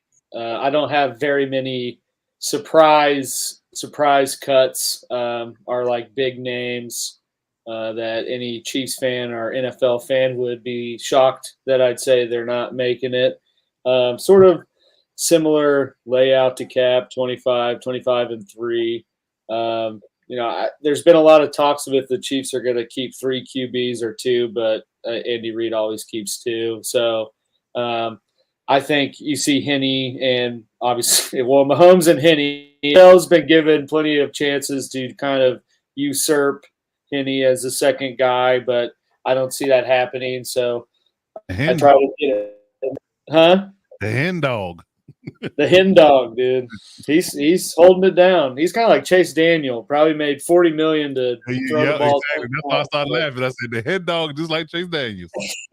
Can't be upset at that. But then I see the Chiefs. So I guess the biggest surprise. I see the Chiefs keeping 4 running backs. One of them being Burton, the fullback, because they kind of use him in some other types of formations where he's not your traditional fullback.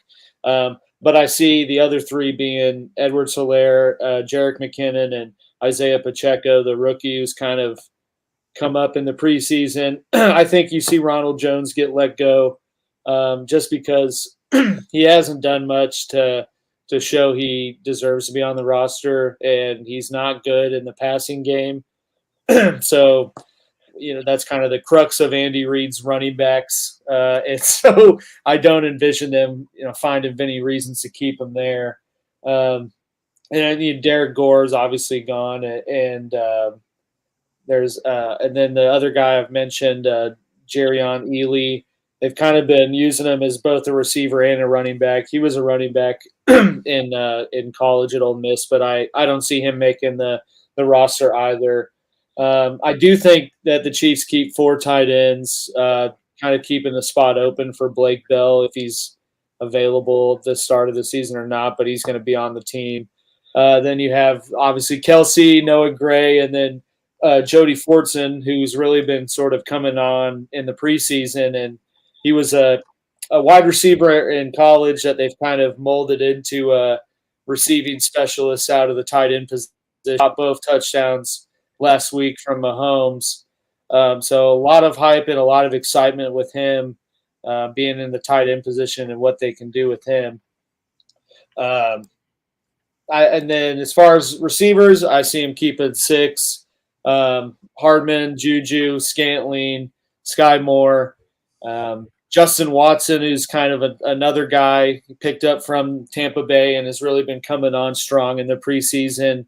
He was kind of the security valve for every QB in the first week, and then he caught a 40-yard bomb from Mahomes to set up a scoring play here in the second week. So I see him with the more and more involvement he's getting with the ones, kind of indicative that he's going to be on the roster.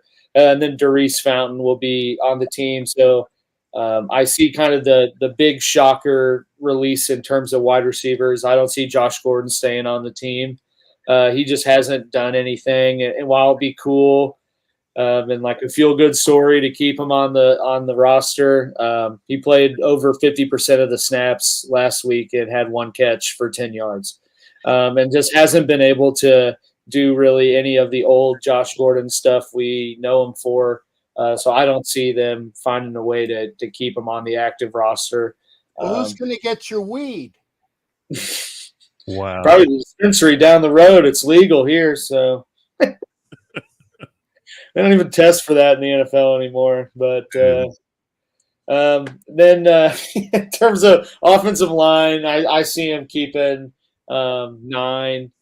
Not really any big surprises on that. Brown, Tooney, Humphrey, Smith, Wiley, Jerrion Christian, who they signed from the Texans, Allegretti, Reeder, and Kennard, kind of familiar faces outside of Darian Kennard, who I think could be pushing for the starting right tackle spot here. Maybe not the start of week 1, but I think very early into the season. The defensive tackle, that's probably the other biggest spot where I saw a surprise cut, if you will.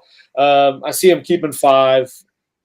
Chris Jones, Derek Nandi, Thrishon Wharton, Colleen Sanders, and Danny Shelton, who they obviously picked up 2 weeks ago to kind of beef up the middle of the field, quite literally.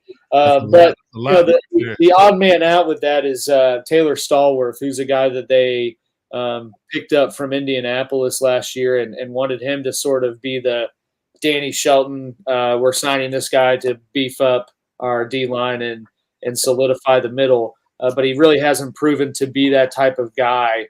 I think if he played a little better, then you see Khalil Sanders get released because he was sort of a FCS player that they, project guy that's always been able to do enough to stay around but not really take the next step. So I can see them releasing Stallworth are trying to trade him to get to that point. Same with D-line. I see him keeping, the traditional 5, Frank Clark, Furious George, or what'd you call him? The Furious George. Furious George Karlaftis, Carlos Dunlap, Mike Dana, and Malik Hearing. Those are the 5 that'll stay. No real surprise cuts in terms of the Euro Yanimal. There it is, the Euro Yanimal. Goes together like lamb and tuna fish, right? Lamb and tuna fish. Then I see him in terms of linebackers keeping 5. Bolton, Willie Gay, Leo Chenal, Darius Harrison, Elijah Lee. The odd man being out there is Jermaine Carter, who they picked up. He was a significant starter for Carolina last year, and he was expected, between him and Lee to fight to kind of be that number 2 Mike guy. But Jermaine Carter just has not been the same dude he was. He is a thick-looking man now. He definitely put some poundage on from making the move from the East Coast to the Midwest, and he just hasn't really shown to be worth anything. He kind of reminds me of Anthony Hitchens, which is, a dude they got rid of. I am not you teed me up for it, and I'm not even going to go there. Well, fair enough. But that's also a dude that I see them potentially trading or trying to if they don't end up just outright cutting him. See him keeping 6 corners. Obviously Snead and McDuffie, Fenton, Josiah Williams has really been stepping up in the preseason. He was a late round pick and kind of the slew of late rounders they took in terms of the secondary, but big turnover and how many people they lost. So, but there's going to be some odd guys out. He's Johnson, who's another guy they drafted. I don't see him making the team. Boodle is not making the team, although I want him to because it's just cool to say Boodle. But he's kind of been on the decline in terms of his usage. He was a big special teams guy, and he just I don't think he's going to stay around. See him keeping 4 safeties: Thornhill, Justin Reed, Brian Cook, and Deion Bush. There's really nobody else on the roster worth staying. And then obviously the 3 specialists in Bucker, Townsend, and Winchester, the longest tenured chief, and the long snapper. So that should round out my projected 53. No real big surprises. Just a couple guys you saw them pick up in free agency that you would have thought would have stayed, but haven't really proven to be, what their resume was to lead to the signing. Interesting. So, Coach, as we committed and promised to, you're going to go ahead and go right into the Chargers 53 right after this. Do we have any comments on the KC kind of rounding out of the 53-man roster? Any surprises, anything along those lines? Stupid, but interesting. Well, I do think I do agree. I think I'm going back to Artie Johnson, man. I know that's where you were going. What's stupid? It's never mind. Go look at Laugh-In circa 1969 Artie Johnson as the German. Okay, that's it. So this is kind of where I was looking at for this comment here. I think that KC has got a few key positions that they haven't plugged this offseason. I also think that they've almost pulled what I call kind of what the Patriots have done, where they have some guys on the roster that are really good, but then they haven't backfilled through the draft and bolstered the talent behind the positions well enough to truly fix that position and have the young guys step up to fill the voids. So when I look at, I don't know if I agree with that, but that's fair. I think that when you have a veteran like Tyrann Mathieu leaving your team, you need to have another veteran in the back end of your defense that can fill that void. I'm not sure that you guys have actually filled that spot in terms of your defense in the back end. I also think that you need to have, and look, I'm looking at this from experience. So when I look at what the Denver Broncos did with their Super Bowl 50 defense, they gutted it too quickly. It was inevitable that you had to move on from guys. I get it, because you can't pay everyone that played that well for, you can't have an all-time defense like that, pay everyone and still be able to field the team. You can't do it. So, yeah. So the point being is that you need to do it slowly And you need to ensure that you continue to properly backfill the depth on the roster in order to not feel the loss of guys like that. Well, I just don't believe you guys have filled the speed role that your offense could potentially require in command with the loss of Tyreek Hill. I don't think that there's enough wide receiver depth, certainly that's healthy, to show out and show that Mahomes has enough wide receiver depth to fill the deep threat that would help and bolster your offense. Certainly that would give options. I think that's an issue. I do think that you've done a good job with your offensive line on your team, and I think that if you can get some additional depth there, which I think you've already done, you're probably okay on that front, so that's good. But I just think that there's a few key positions in key spots, and the linebackers are good but not great. Trust me, I realize that's the pot rather, calling the kettle black, because, I mean, let's be honest, the inside linebackers for the Denver Broncos. Well, you just got done going for about 15 minutes talking about how the Broncos' depth was bad. That's exactly my point, right?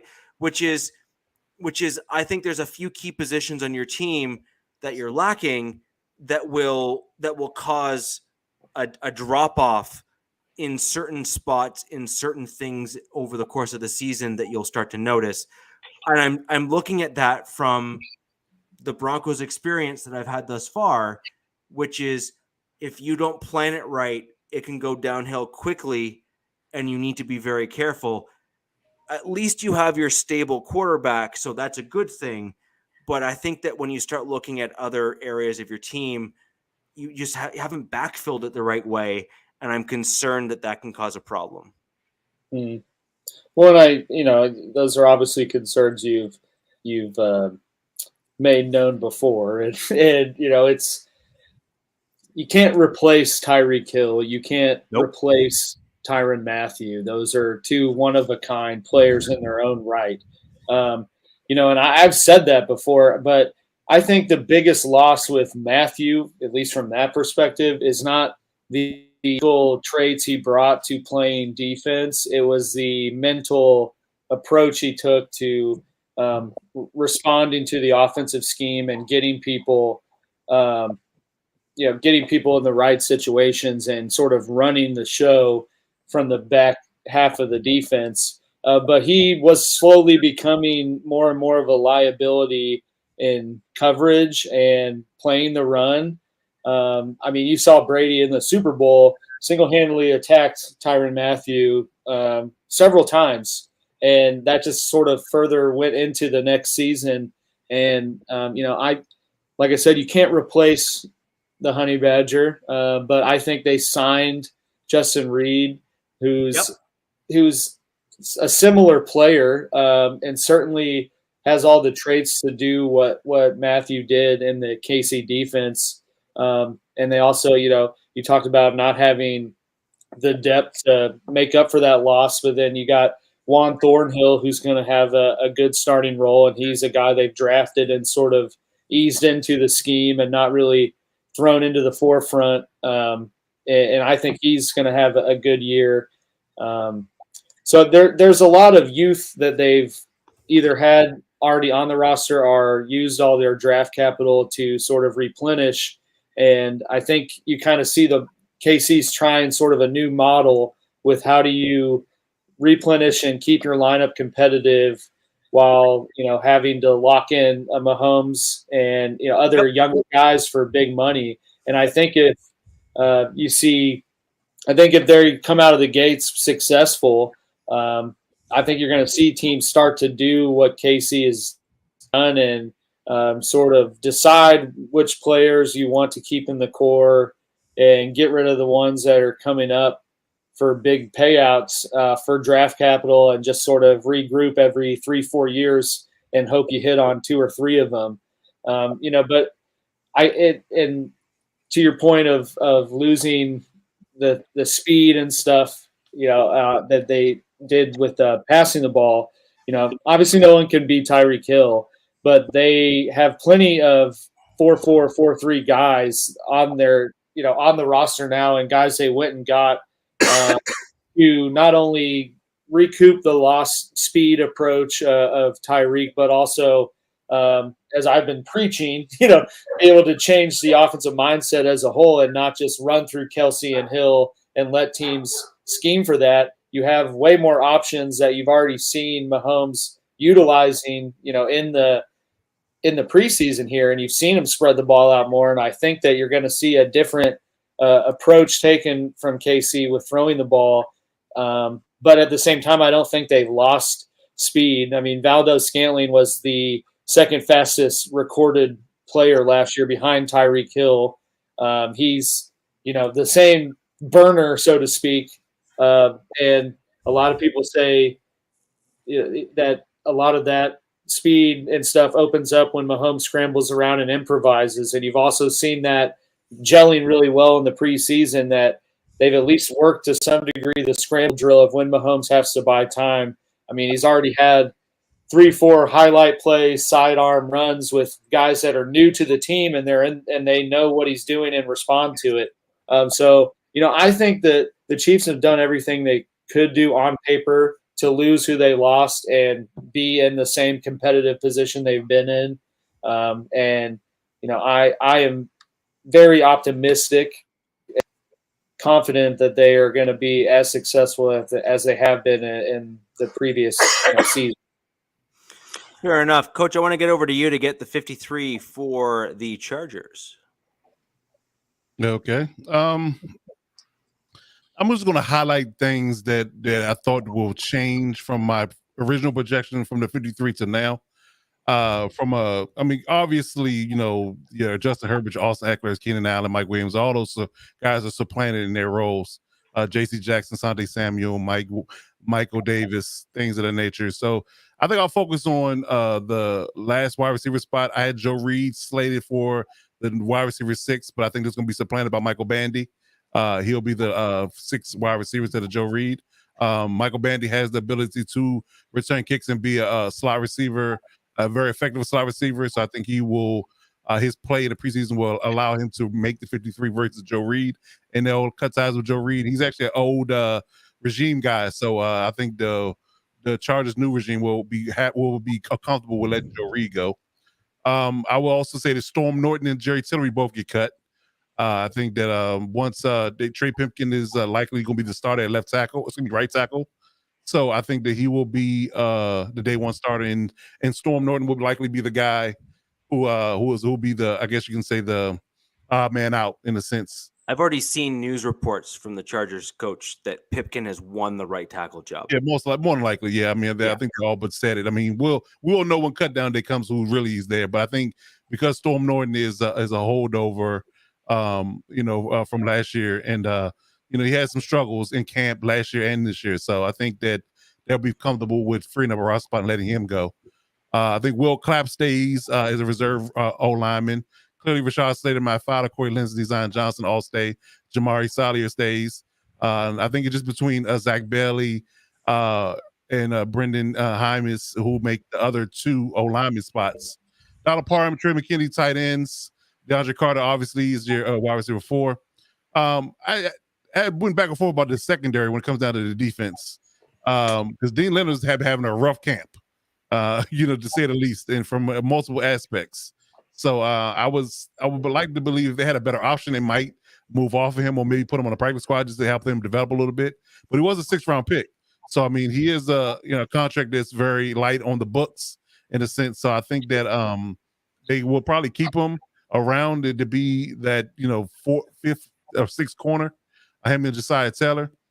So I think those 2 will be the guys, the holdovers from special teams, and it kind of gives me pause because when I saw Taylor and Leonard on special teams in the preseason, they look too good. But hopefully they can improve that ability, because that's likely where they'll be at, playing a lot of special teams. So interior D-line, I think clearly Joseph Day Johnson make it. Christian Covington, Otito Ojibanoe makes it. Morgan Fox makes it. Chris Rump, Calvin Noy from the edge perspective. All reserve roles, Joey Bolson, Khalil Mack, obviously the starting edges. Inside linebacker, Kenneth Murray, Drew Tranquil, Troy Reader, and Nick Neiman. Calvin Noy will be the hybrid inside linebacker and edge guy, kind of a switch army knife type of guy. that makes it. In safeties, I got JT Woods and Mark Webb making the reserve role for free safety and strong safety, and maybe Alohi Gilman if they feel like they want to have 5 safeties. But outside of that, I mean, that's pretty much where it lands. Clearly, Justin Hopkins, Josh Harris, and J.K. Scott are your reserve special teamers, kicker, long snapper, and punter. And one more thing. I think Xander Horvath makes fullback, and Gabe Neighbors is cut, although that's Justin Herbert's roommate. It's kind of a rough move, but we'll see how it happens. It's a shocker, but I think Xander makes it over Gabe. I think the important thing for all these coaches is that they don't feel that they're tied by player relationships and that they actually focus on who the best players are. And I think that it's important that if you have a guy that's actually playing better, unless he's a staple, like a glue guy on certain teams, you know, whatever, that the right guy ends up starting. So I think those are some interesting, nothing shocking or surprising, really, I think, from what we've seen so far.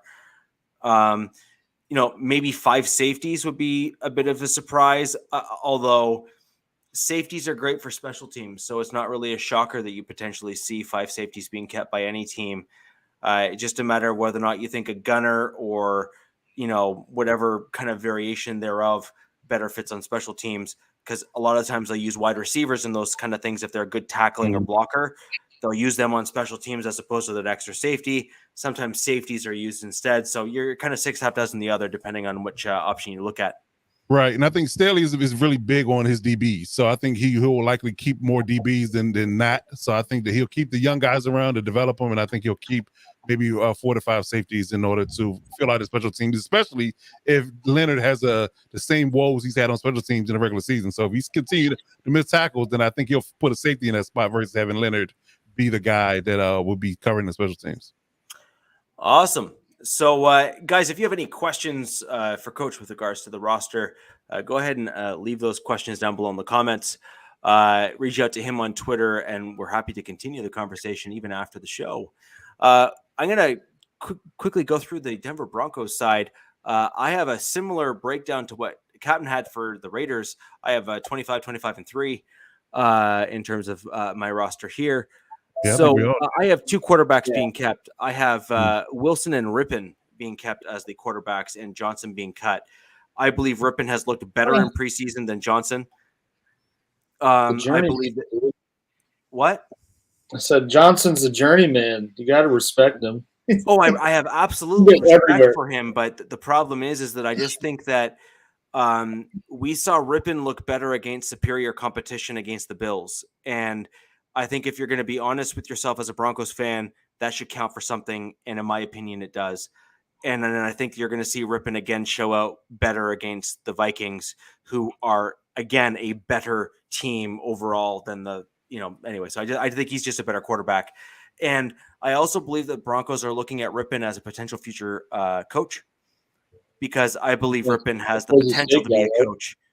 I believe he literally has a potential to be a coach. He is that good. And he's from Boise State. Pardon me? Is he from Boise State?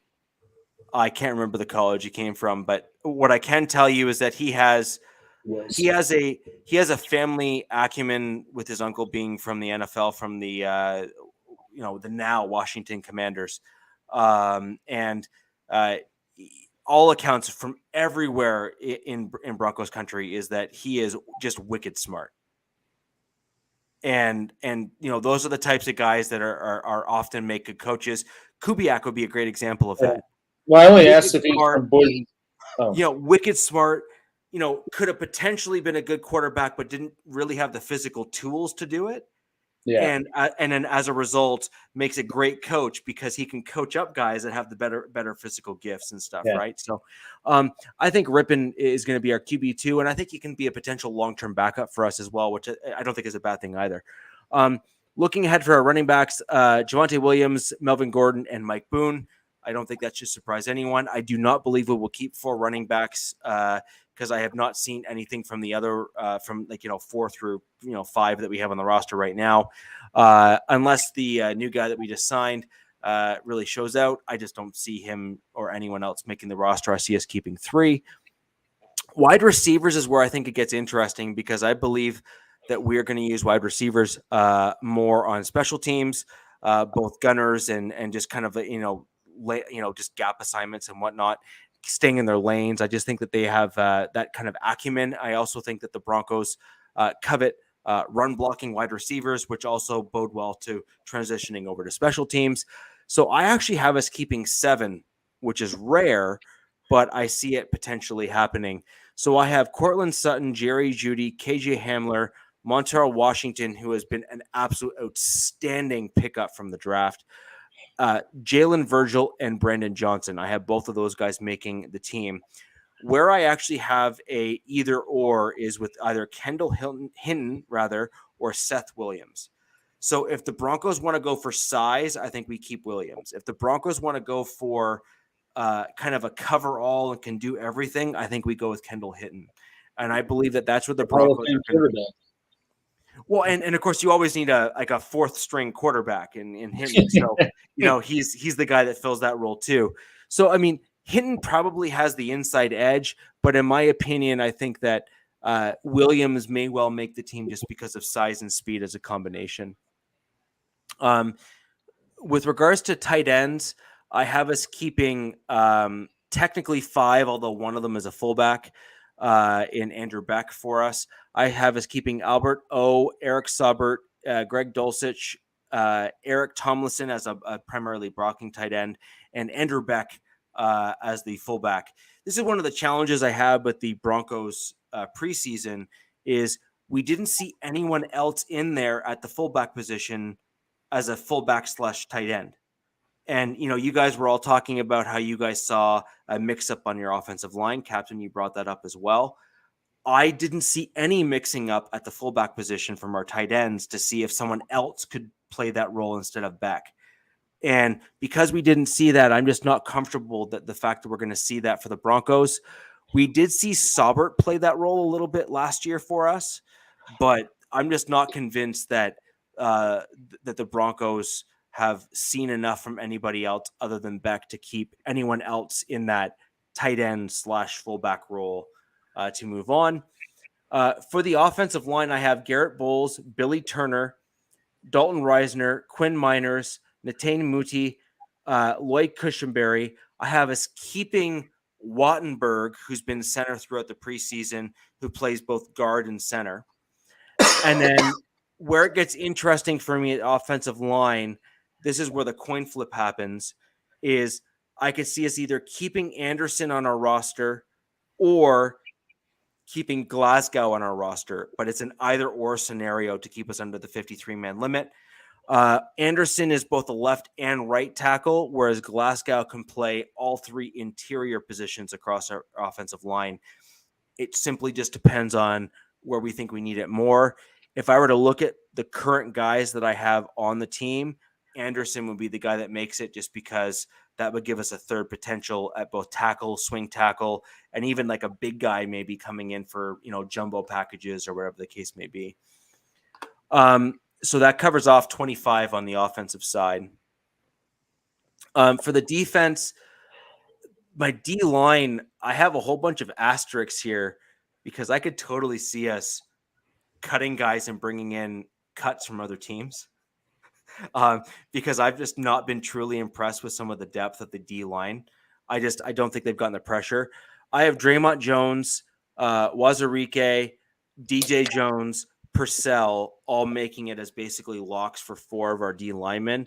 And then I have Jonathan Harris, Deshaun Williams, and Matt Hennison, who was a guy that really showed out in the first preseason game for us, all making the 53-man roster.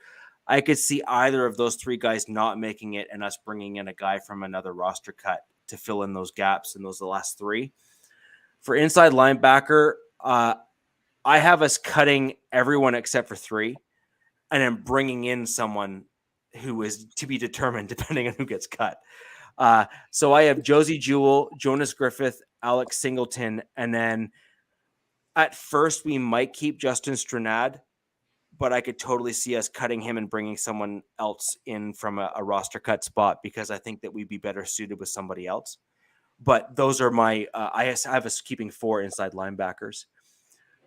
For outside linebackers, I have Bradley Chubb, Randy Gregory, Nick Bonito, who is our second-round draft pick, Jonathan Cooper, and Baron Browning, who could, in theory, also fill that fourth inside linebacker spot if we really needed him to, even though he has, in fact, transitioned to outside backer for us. I actually have a trade of Malik Reed, but I guess depending on where the roster stands, we could keep him. But I know our GM is really looking to try and gain some extra draft capital, and this would be the time where an outside linebacker needy team could well trade for someone like Malik Reed. And so I actually having us trading him near the roster deadline for some draft capital in the upcoming draft. Patrick Surtain, I have, so gone to cornerbacks, Patrick Surtain, Ronald Darby, Quan Williams, Michael Ojemudia, who I do question if we keep. I could see us going after somebody else from, again, a roster cut. And Damari Mathis, who we drafted, I could see as another guy that we bring in or keep, rather, from our draft haul this year.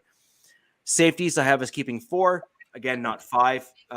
Coach, I know that your team and your coach there is high on DBs. Our current head coach and even offensive coordinator are all offensive minded. So I see them more leaning towards the offensive side of the ball as opposed to trying to bolstering and building out the defensive side. So I see Justin Simmons, Kareem Jackson, Caden Stearns, and PJ Locke. If for whatever reason we do want to try to really go after additional draft capital, I could see Yell land on the roster and us maybe trying to trade Kareem Jackson. I could see Kareem Jackson being a really interesting trade piece because some teams may value his veteran leadership, and he's only on a 1-year deal. So it would be kind of a win-win for the Broncos, getting something for a guy that we're not going to keep long-term. And again, going for draft capital for the upcoming draft, which is, again, a George Payton style move. Our special teams, the only change that I have is I believe Corliss Waitman makes the team. And I believe that Sam Martin will get cut, which would be a bit of a surprise for most people. But that's what my projections are. So 25, 25, and 3 is kind of the breakdown that I have for our roster. Mm-hmm. I wonder how many teams don't have it evenly split like that. That have 27 on the offense and 23, 24 on the defense. I'd be curious to see how teams lay that out, but I imagine they're all kind of. I've seen some teams go 26 and 24. Yeah, I don't normally see the 27-23 thing. I typically see a very slight lopsidedness because you need depth, and the problem is you have to. Yeah, the problem is that you need that offensive lineman depth and you need that defensive lineman depth because you're almost guaranteed to have at minimum 1 to 2 of those guys drop during the year. Yep. Yeah, and if it's not for one game, one game here and there, and right. I mean, you got to beef up the heavies. No, 100%. And so I think that's why you typically see what you see for most teams, right? So yeah, that's what I have for the 53 man, at least my 53 man. I'm curious to see how wrong I am. I could totally see our coaches maybe kind of throwing a wrench in the deal and only keeping 5 wide receivers, which would really throw, that whole thing, way off on me and everything. But, we'll see what happens. And any comments that anyone has down below, please.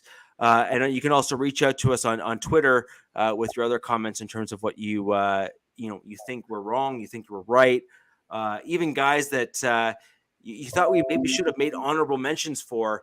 And no, we did not go into the practice squad guys because that just gets too long and you starting into too much volleying back and forth. And frankly, that's a very churning style on most teams. Most guys go up and down on your practice squad. But that's going to do it for the show today, guys. We really do appreciate you joining the Wild Wild West podcast tonight. It has been an honor to have you guys join us live.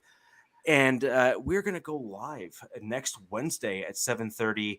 We're going to have a lot of the, projections. We'll start hearing some rumors of guys that are getting cut and all that kind of stuff. And we'll probably have some injury updates, sadly, in terms of, just that's the nature of football. But until next Wednesday, guys, thank you for joining us at the Wild West podcast. And I'll let's not forget the West Side is the best side, and we'll see you next week.